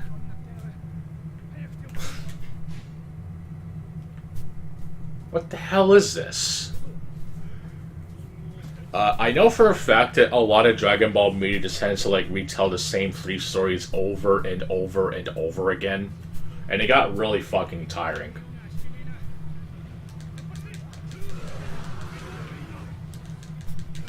And what honestly sucks that there weren't even really many that main games that even had shit from Dragon Ball Super or even Kai. Besides like Budokai Tenkaichi, ironically enough. But most of it was just based on the 3 arcs that people grew up with, and even they were kind of flawed to a point. Like, okay, you go from the Saiyan arc to the Frieza arc, and then you go to, there's probably a lot that I'm missing, but fuck, I'm just gonna go with the general lining of thought. You go from the Cell arc, which is one of the few villains that actually did manage to kill Goku, which is why he's just a compelling character and being a generally hard as fuck character to draw because they actually gave a shit back then about animation. But anyway, then you go to the Buu saga where you have Buu, I guess, which could be an interesting character, and then you have that relationship with Mr. Satan. But then it's like you have Deborah being turned into a candy that's supposed to be compelling somehow. And then I think after that it's just... And I could be wrong, but either a non-canon movie, which honestly canon doesn't really matter in my opinion as long as it's consistent to the story and not just made to piss people off or whatever, or that you do get a character that's introduced but it's just an actual joke of a character like Beerus. Like, I refuse to take a God of Destruction seriously, and yet he has a tantrum about food worse than fucking Goku. Like, I don't want to sound like I'm crapping on Toriyama's work, but I'm not going to act like Dragon Ball was like the perfect anime out there. Hell, even Gundam is quite faulty to a point, but I like to think that one can still hold the test of time compared to Gundam, I guess, but I'll digress. Or Dragon Ball, whatever. You know what I mean.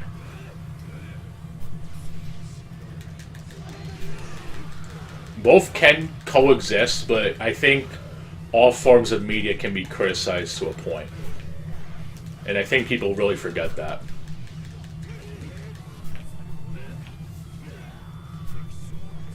Like, even with that Bloodborne critique video, which I didn't really have that much to complain about, even though most of it was just essentially a breakdown of the bosses, but whatever.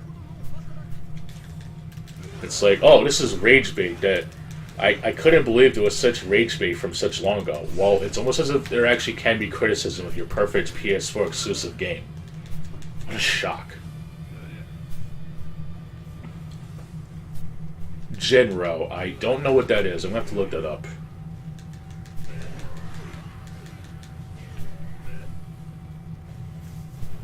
I'm going to look that up really quick. If it wasn't in not Jump Force, no, fuck that game. If it wasn't in J-Star Victory Versus, I have no idea who it is. Oh. Okay, this was definitely not in J-Stars. I guess this is where Killzone got its inspiration for the Hellgas.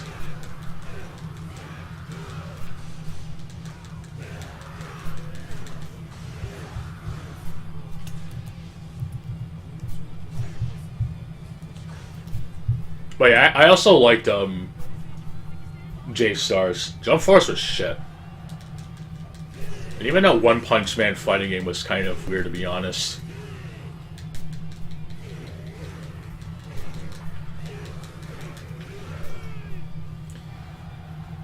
I haven't seen it. I definitely have not seen that movie.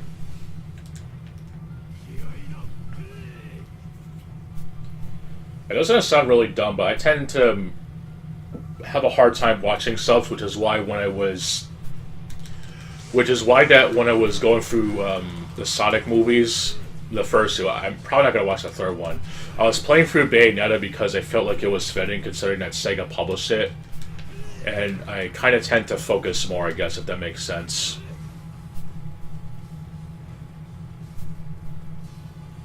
I don't know. Like, if I'm, like, just to say, which I highly doubt will happen, like, if I were to watch Season 3 of Twisted Metal, I would have to be playing Twisted Metal, just to kind of keep my interest.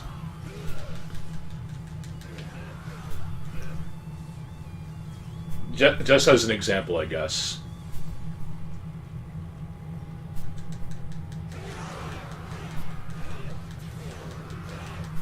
Like, shit, even though it was, like,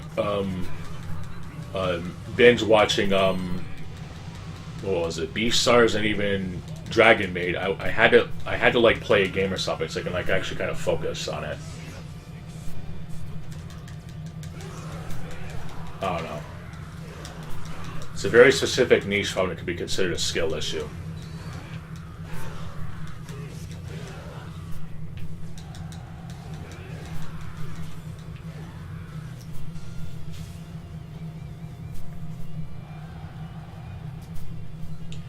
Well, the first season wasn't too bad, honestly, but after seeing the second one, I just kind of lost hope for it. Like, I'll be fair, at least, the first season I kind of liked, even though I had problems with it, but the second season just definitely ruined it for me.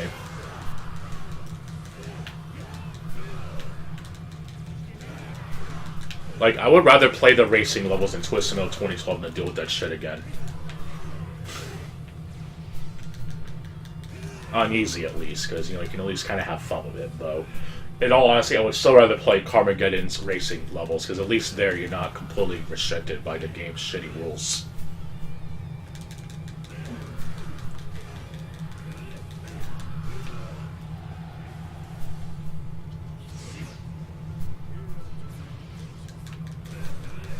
I think even Jaffe apologized for the shitty racing levels, but as of From Software and Bed of Chaos, sorry ain't gonna cut the cheese. As corny as it fucking sounds, it doesn't change dick. Unless they, like, went back to the fucking game and patched it to be not as annoying, apologists ain't gonna do shit.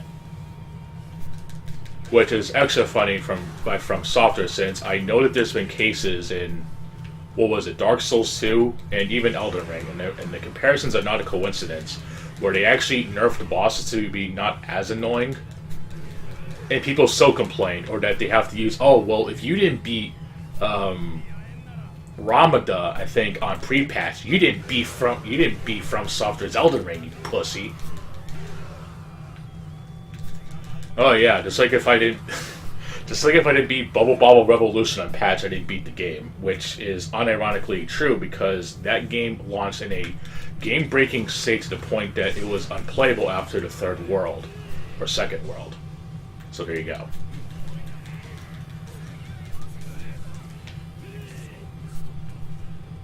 Yeah, extra twist difficulty is bullshit. Like, it is not designed to be played on a fresh save. You have to go back into, you have to go through it once and then replay the levels, and even then you still have to, beat the par time, which is annoying.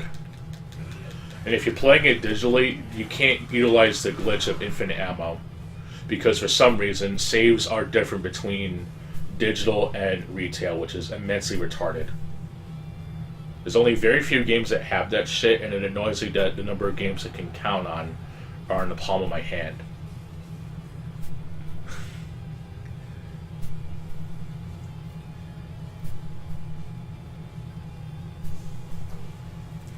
And all it is to play is a version of Warthog that is not even the best incarnation, even being from Twisted Metal Black, and that is partially due to just underwhelming reward and the fact that just the secret characters in Twisted Metal Black intentionally did not have much more fleshed out stories compared to the normal cast. Maybe except Charlie Kane and Son, but that's, you still didn't really have much compared to Black or Warthog or even Axel.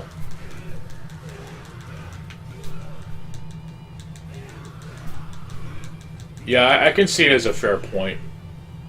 I mainly look at it from a trophy perspective. Though I know of games like Arkham Knight, I did play it in hard mode, and I got the glitch where one of the side missions and it activates to get the true ending. I said, fuck, I'm playing on easy from now on. And unlike in Arkham City, they don't actually lock your, they don't lock New Game Plus to normal or hard. So I said, fuck, I'll just play on easy. I'm not going for that shit again. That is another game I do need to actually beat. Or actually, not even just beat, but finish up the New Game Plus mode.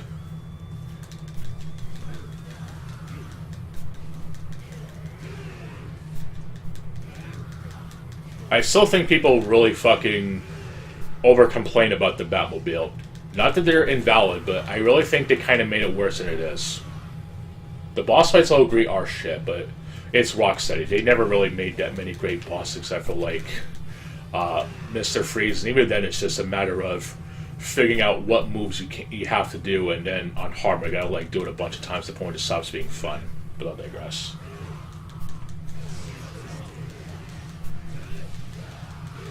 Honestly, with Resident Evil 5 on Professional, you would have to go for the game again. Or you would have to beat the game and then do it again. So, I guess it's technically true, but you would still have to go for the game the first time anyway, unless you're really that good at the game. But I see where you're coming from.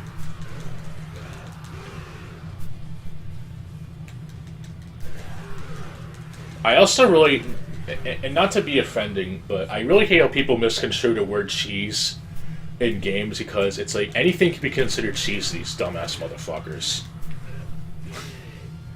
And of course, it stems from a video on Dark Souls that shows how to cheese all the bosses. And one of the strategies is legitimately an intended way to beat one of the bosses, which is, I believe, Ceaseless Discharge. How the fuck is that a cheese? If he couldn't do it normally, it's so stupid. Or, oh, just summon for the boss. Yes, because using a summon is cheesing. Okay. I fucking hate that shit.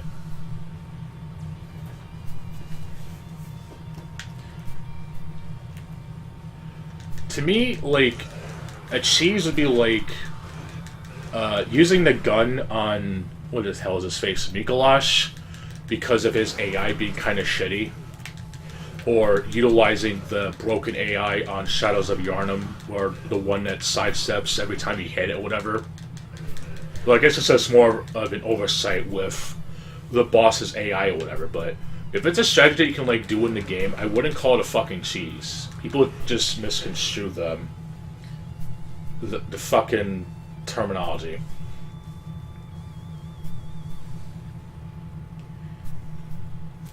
But even with Resident Evil 5 and Professional, you still have to deal with the fact that if you basically make any mistakes, you're basically dead.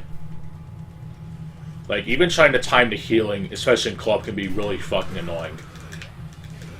But it definitely does help to at least have your weapons fully upgraded, and then getting the points to get unlimited ammo.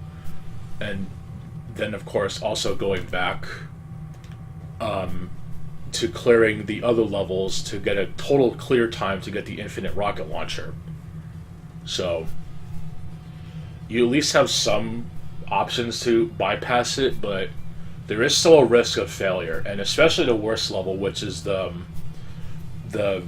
mounted vehicle section, because you can't use any of your prized possessions. So, at least with Resident Evil 5 on Professional, assuming you've beaten the game once before, you technically can tackle the levels in any order.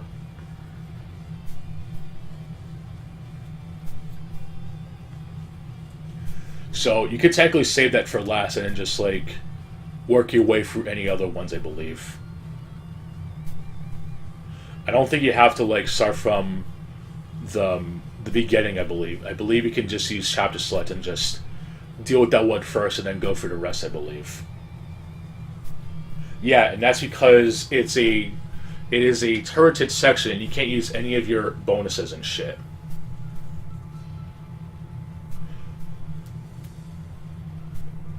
But I definitely will say that Resident Evil 5 on a technical level is much more replay value than RE4. But still is the same bullshit from RE4, so I don't really play that much for that reason. Like, if I'm gonna play a shooter game that just cripples me for no real reason, I'll just play Rainbow Six, and that's not even an exaggeration.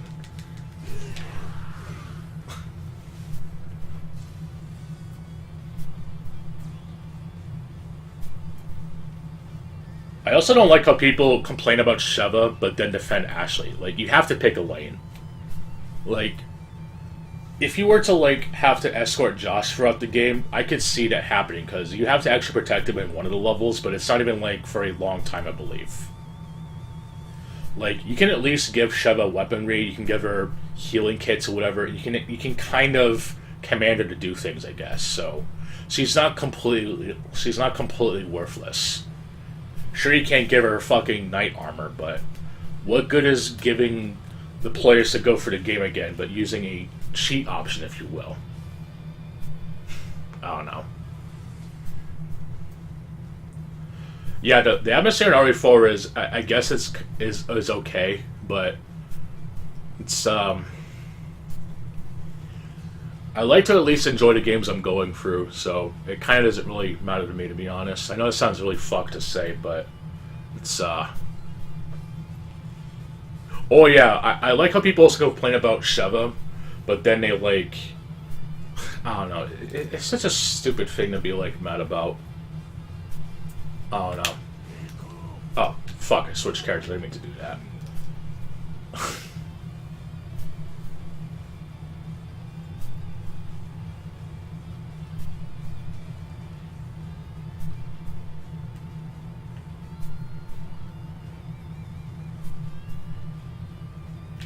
What the fuck? Is there like a door missing or something, or do I have to go all the way around? I can't run any faster, by the way. Oh yeah, the extra outfits you can unlock are pretty useful. And I also believe the ones with the glasses at least give you immunism, if that's even a word, to flashbangs and shit. So they're actually fashionable and useful in-game. Kind of like with the Raccoon Police Department outfit for Leon in Resident Evil 4, where it gave you the armor ability, I believe.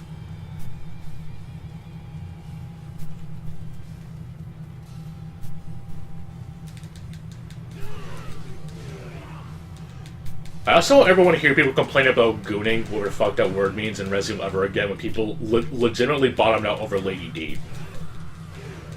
And the sad thing is that she's just essentially one of those Japanese stereotypes in Japanese media. I forget what it's called, I gotta look it up.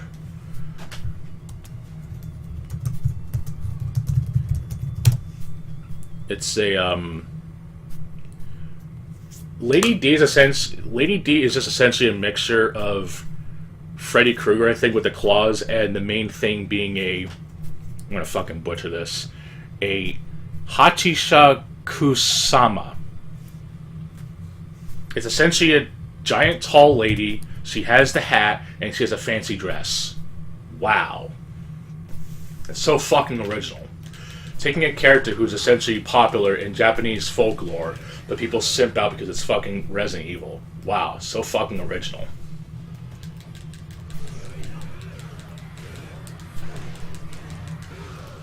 Oh yeah, that too is also funny. They barely use her despite being like the face of the fucking game. Jesus, not even the Solo Cinder got backshafted that much. At least it was actually the final boss.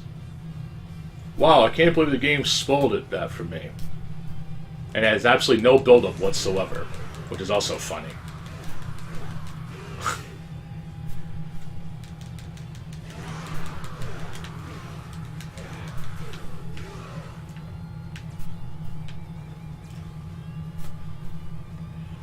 This might be a hot take, but I think Lord of Cinder would have actually been a lot more interesting if it was like a human NPC in the first phase, and then in the second phase it actually does turn into a fight that's actually much more interesting, just being another Gwyn. Because I know one of the DLCs of Dark Souls essentially has the humanoid enemy as a boss, but you have that, but an enemy dressed up as that character, and then they just transform into that being, I guess, or something. I don't know.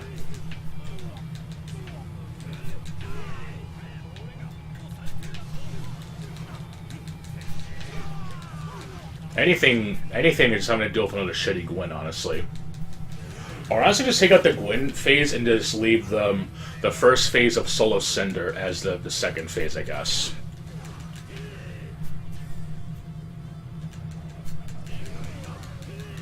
I don't know.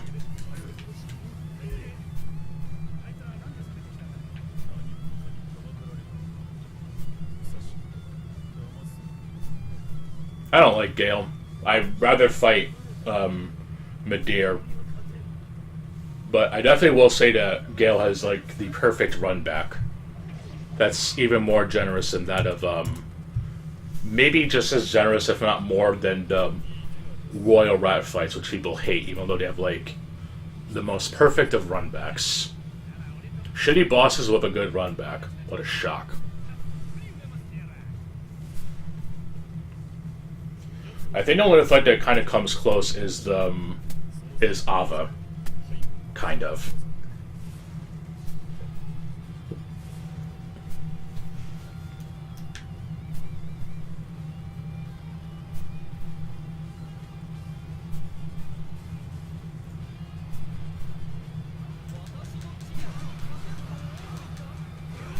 One thing I think people don't really give Dark Souls 2's third DLC enough credit for is that you technically can go and fight the invisible boss right away.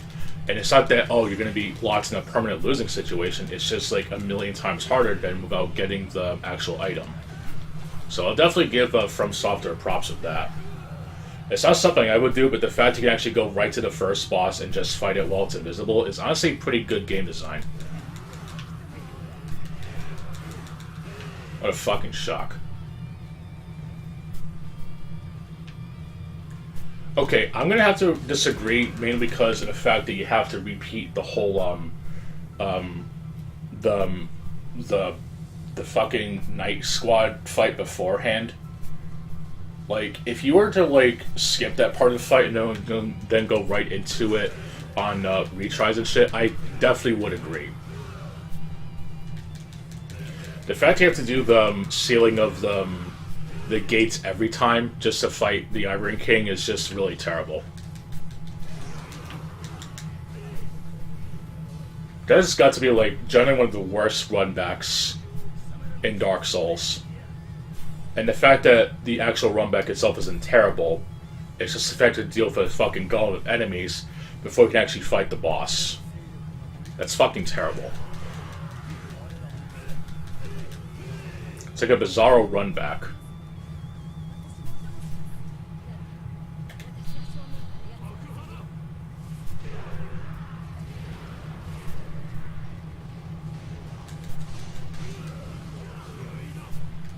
Yeah, I do like that, but it's like, oh, you died to the boss, we have to do that shit all over again. That's not fun.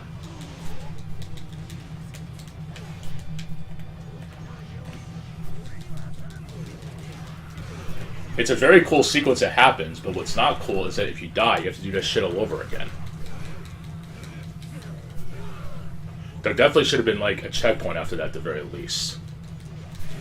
Or make it so that the fucking things stay sealed for good, and if you want to unthaw them so you can farm for Lois souls, that would be an even better option. Anything to skip that bullshit again.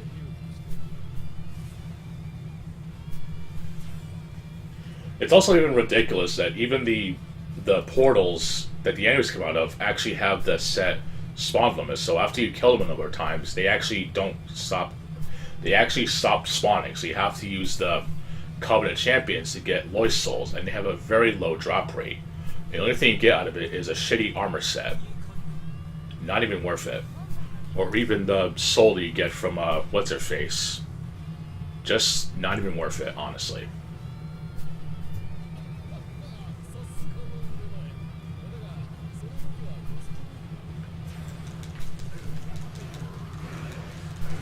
Like, if you keep the portals frozen, it should trigger the boss to appear quicker, I guess.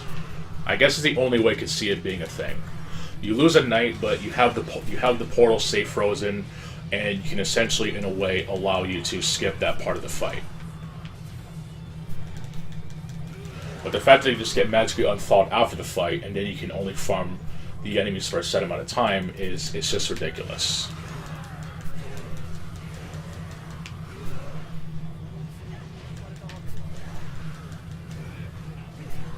Oh no.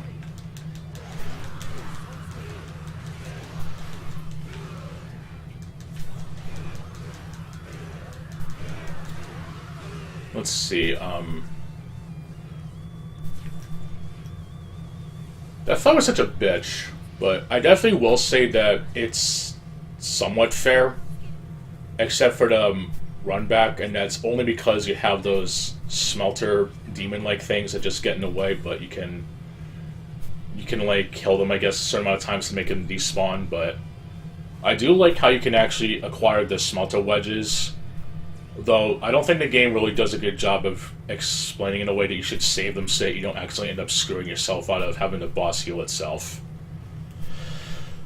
But I do like the fact that if you have the boss use that attack that slams the Ultra Greatsword Naglarn and it lights up, it does not activate its second phase for whatever reason. And in matter of fact, you can actually manipulate the AI, i.e. cheesing it, by using any consumable, and it'll just do that sword slam move, and as long as you keep on using any consumable item and not being stupid, the boss will never activate its second phase. So it's, you could consider that a cheese tactic, I guess, but I guess it's somewhat intended, as the boss doesn't trigger the second phase for some reason if its sword is lit up, so I don't know what the deal with that is. But having the AI being able to be manipulated to doing its second phase, obviously if you don't have the helmet on, because that's obviously will trigger the fight. No, trigger the fight now. It actually will trigger the second phase, which I do think is kind of cool, but it's ultimately pointless since it doesn't really do anything other than make the fight harder on yourself. I'll see if I can find like a Reddit post of it, or maybe like one of my old ass streams of it or some shit. I'll have to find it. But yeah, that is actually a thing that you can do. Like, the normal threshold for the boss that would activate the second phase if you don't use the helmet, but if you use a consumable or any item that would normally trigger the boss to do the slam attack with the sword, as long as you have him having that sword glow and you can trick him into doing that move over and over again, it will not trigger, which I think is interesting. The most useless word in the dictionary, but it is still interesting nonetheless. Yeah, I guess there's some lore implication, but I don't think there's a real reason to wear the helmet besides having an actual challenge, which I'm sorry, there's just no incentive to do it other than an actual... oh, did I fail the mission? Fuck. Wow. All that talk of Dark Souls and I couldn't even fucking focus. Good job. I actually got a trophy. I guess I checked when I last played this. This is also on the Vita, I think, which is insane. Let's see. Earned date. Yeah, the last trophy I got was in 2015. So, yeah, it's been a while since I played this game. Holy shit. Alright, let's do another game. I'll play a good one. I'll do another game that won't require as much bullshit. If it's even installed, it should be. I'll play The Last of Us. No, I'm kidding. Fuck that shit. I would rather not play that.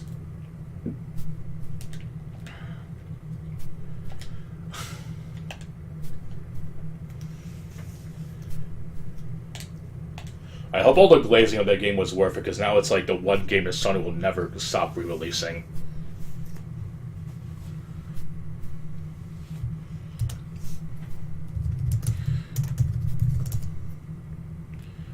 Let's see.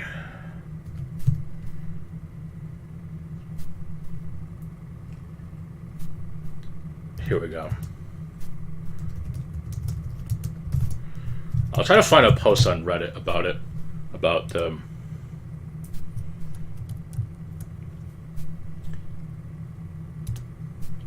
Oh, Limit Breaker's actually made a video talking about Fume Knight's glowing sword. Actually, I'm gonna have to watch that. He's a pretty cool dude, even if he's kind of old. But it's he's a pretty cool channel.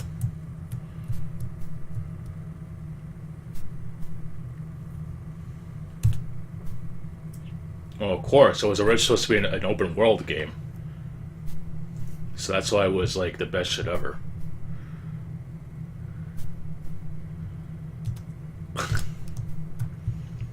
Let's see.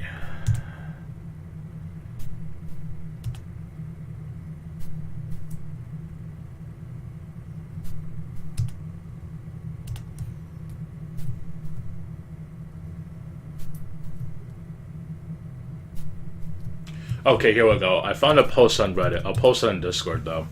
Or should I just DM it? Fuck, I'll post it on the public shit.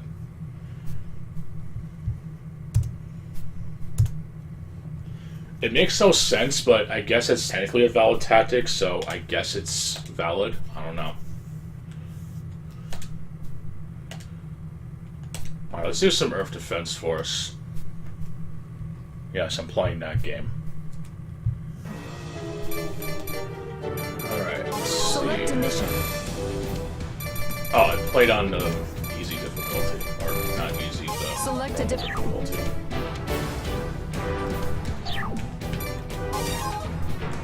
Choose a What, Earth Defense Force? Oh shit, I gotta change the audio, fuck. Up to like 25, I guess.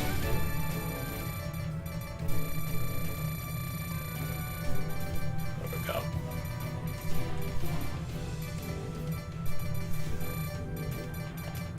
Okay, should be good. Select a mission. Let's see. Choose a wing. I'll go with Wing I'll go with Air Raider, I think. Choose loadout. I think it's the one you can summon vehicles if I remember correctly. So obviously it's the best one. Choose loadout. Choose a class. Air. Oh, that's lame. Select a mission. I'll just, yeah, I guess I'll try this. I see normal. Well, of course, they can't have sexy women fighting spiders unless it's Resident Evil. Then let's have Ashley's ballistic super job. Sure.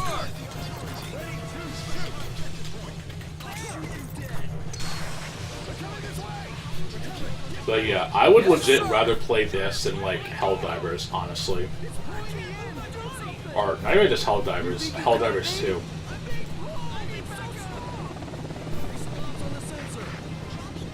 Like, aren't they like kind of the same structure where you just go and do a mission, boom, done? So I remember I remember was watching Kino Casino back when they kind of covered the Review Tech USA thing when it was like relatively new, I guess. It's Andy was like, "Oh yeah, this game is fun." Well, what about Earth Defense Force? Isn't it like the same shit? Go and do a mission, done. Yes, sir. What makes Helldivers 2 so special? I don't know. I like how they kept in the versus mode at least. I can definitely see it being like a really tacked on mode, but it's so cool that they kept it from the Xbox 360 version at Yes, least. sir. I think it was also on PS2, but I could be wrong.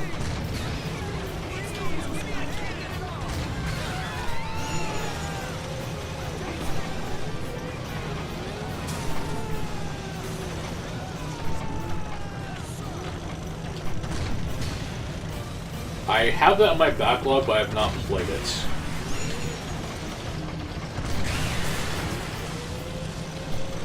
So I won't comment on it too harshly like we're talking about.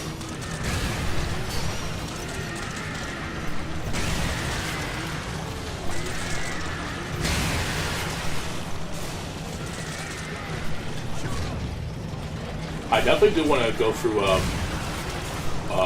the Pixely game, though. The one that actually has local multiplayer, at least if you're playing on PlayStation. The second game has none of that, so I'm definitely not going to bother with it. Not even on PC, not even on the other platforms it's on. It's fucking stupid. Made even more annoying with the fact that the Switch version technically has a local area network mode, but no split screen. And the PS4 version is split screen, but no local area network mode. So what the fuck? And the second game is absolutely none of that whatsoever. Genuinely, what the fuck?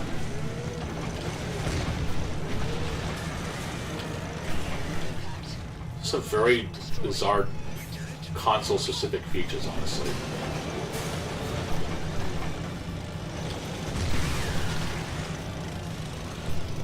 Linear cannon is recharging.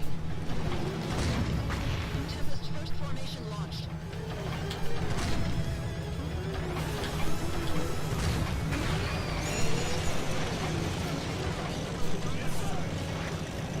But yeah, I don't know. I don't want to make this into like a Helldiver rant segment, but it's just like, I don't know. Is approaching target now. I would just rather play this if I wanted to actually play a simpler type of game, I guess.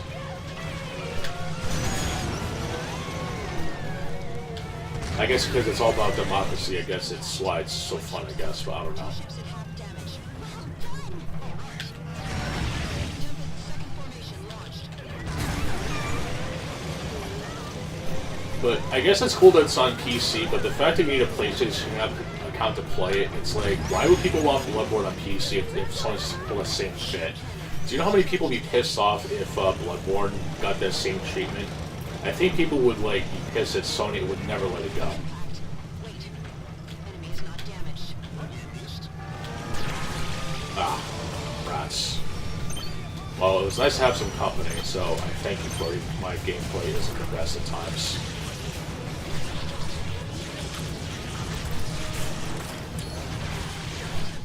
Second formation impact.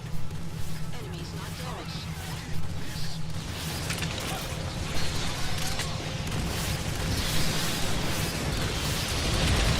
Oh, I can push, okay, I can push one button to fire and the other to down. Okay. Impact. Still no damage.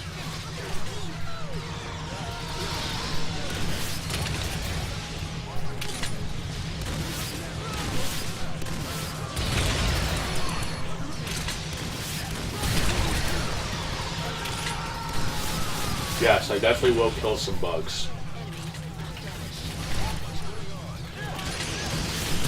It's like Coach Shifter, except it's gone outside the supercomputer.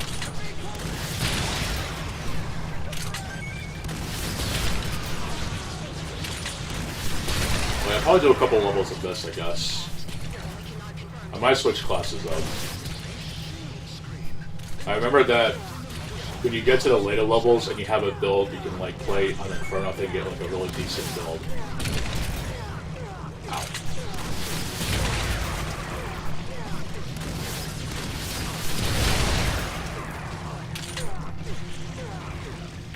Linear cannon impact. Enemy no damage.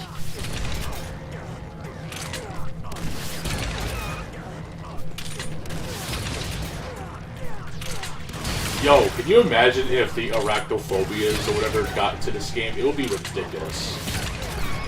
Tempest fifth formation impact. Enemy no damage. It would be so funny. Like, honestly. And I'm dead.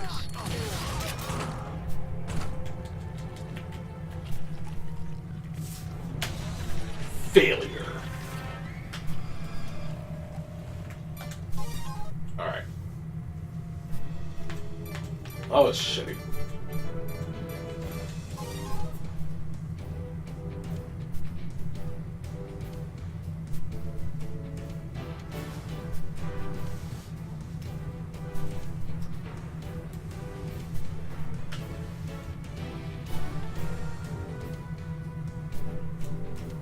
Alright. Alright, I'm gonna go use the bathroom. I'll be back.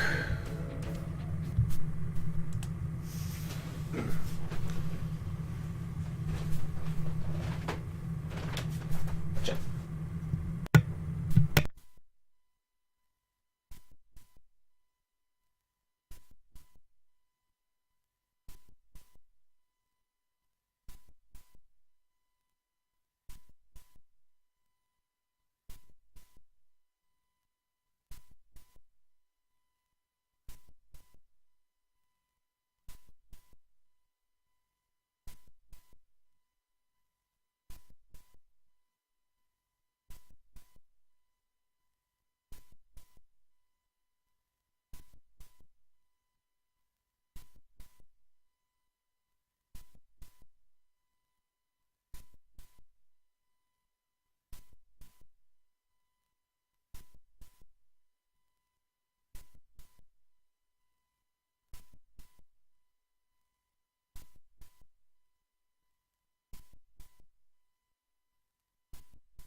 Alright, let me, I guess I'll do Disgaea 6, but I'm actually going to switch over to Retro Arch. Because I want to try and get Sonic Battle Save ready for GBA. And maybe Duel Masters Kaijudo Showdown in GBA as well. So let me get that shit rolling.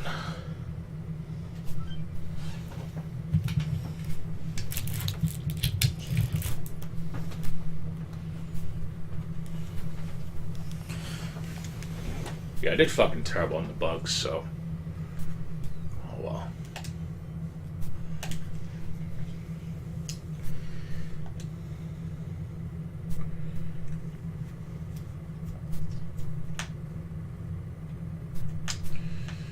Let me see how much fucking mana I have. Probably need like a lot. Oh, that's not even the right fucking save. What the fuck?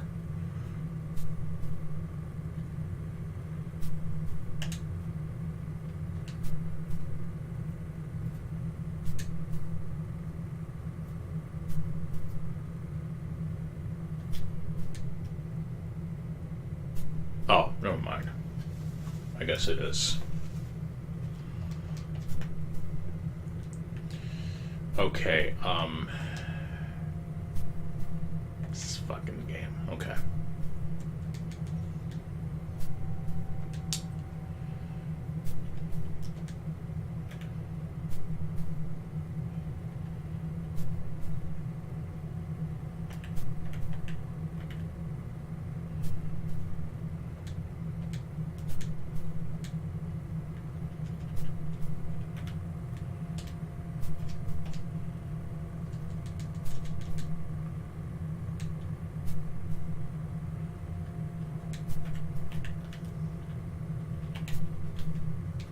Shit.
Okay, I'm just getting this ready.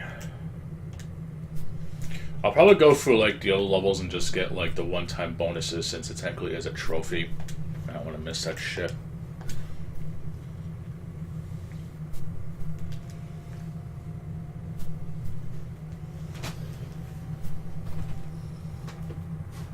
Alright.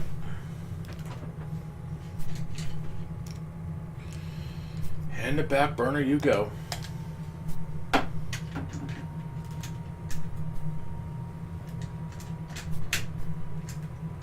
Fuck. There we go. Alright. Alright, let me go ahead and remove the fuck is it called? These saves from GBA.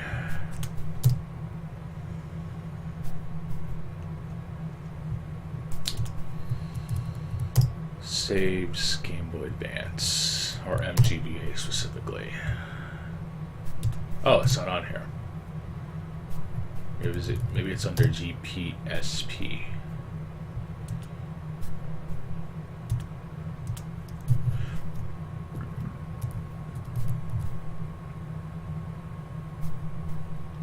Whatever. Alright, let's just go to let's just hop right into Sonic Battle, I guess.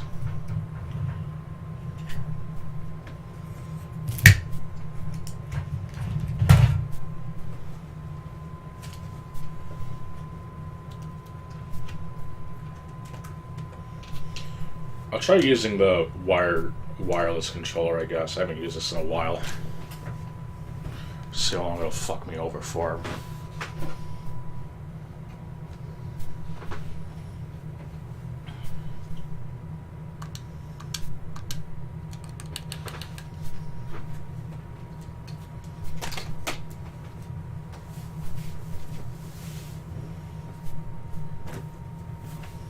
Alright.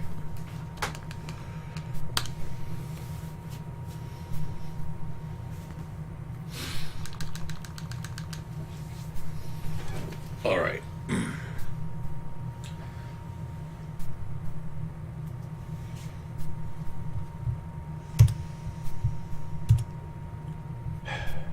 Okay. Just gonna wait a minute or two. See what King's doing. Arc Raider still, I see. Why not?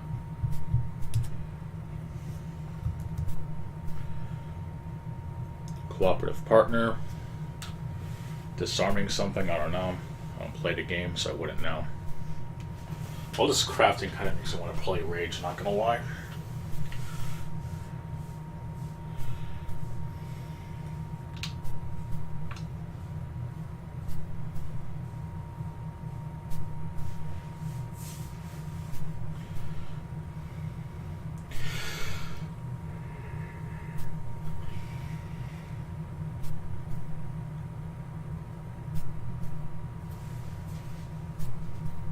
Oh, I got 2 notifications.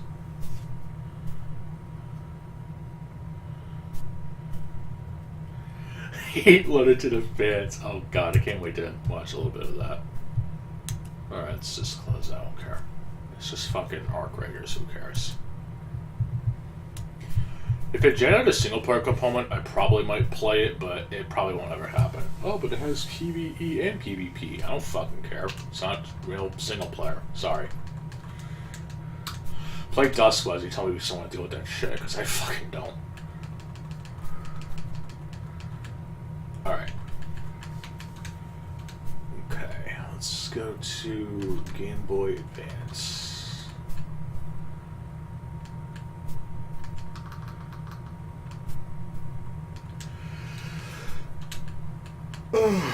Fuck.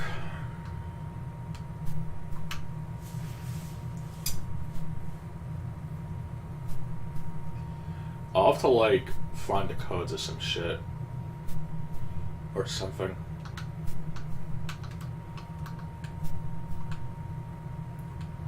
Let's see. Sonic Battle.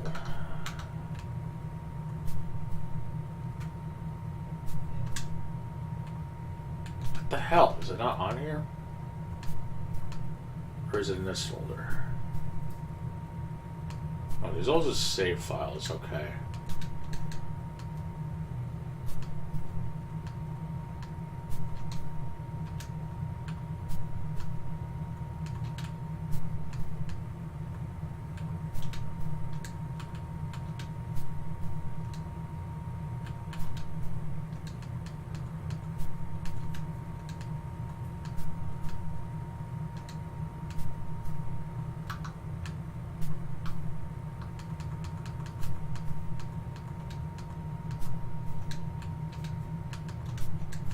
I generally don't have it on here. Really?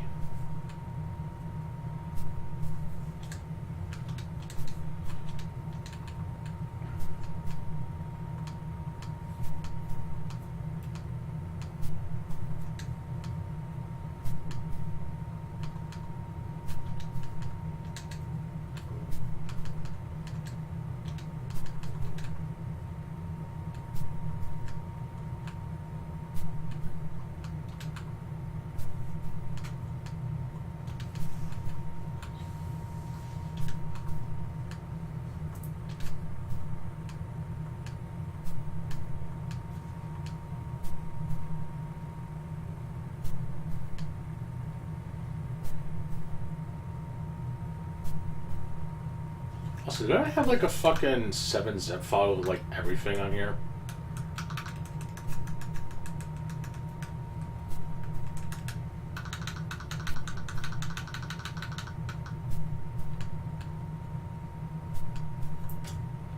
Yeah, I don't have it. It's like the one game I don't have on here. What the actual fuck?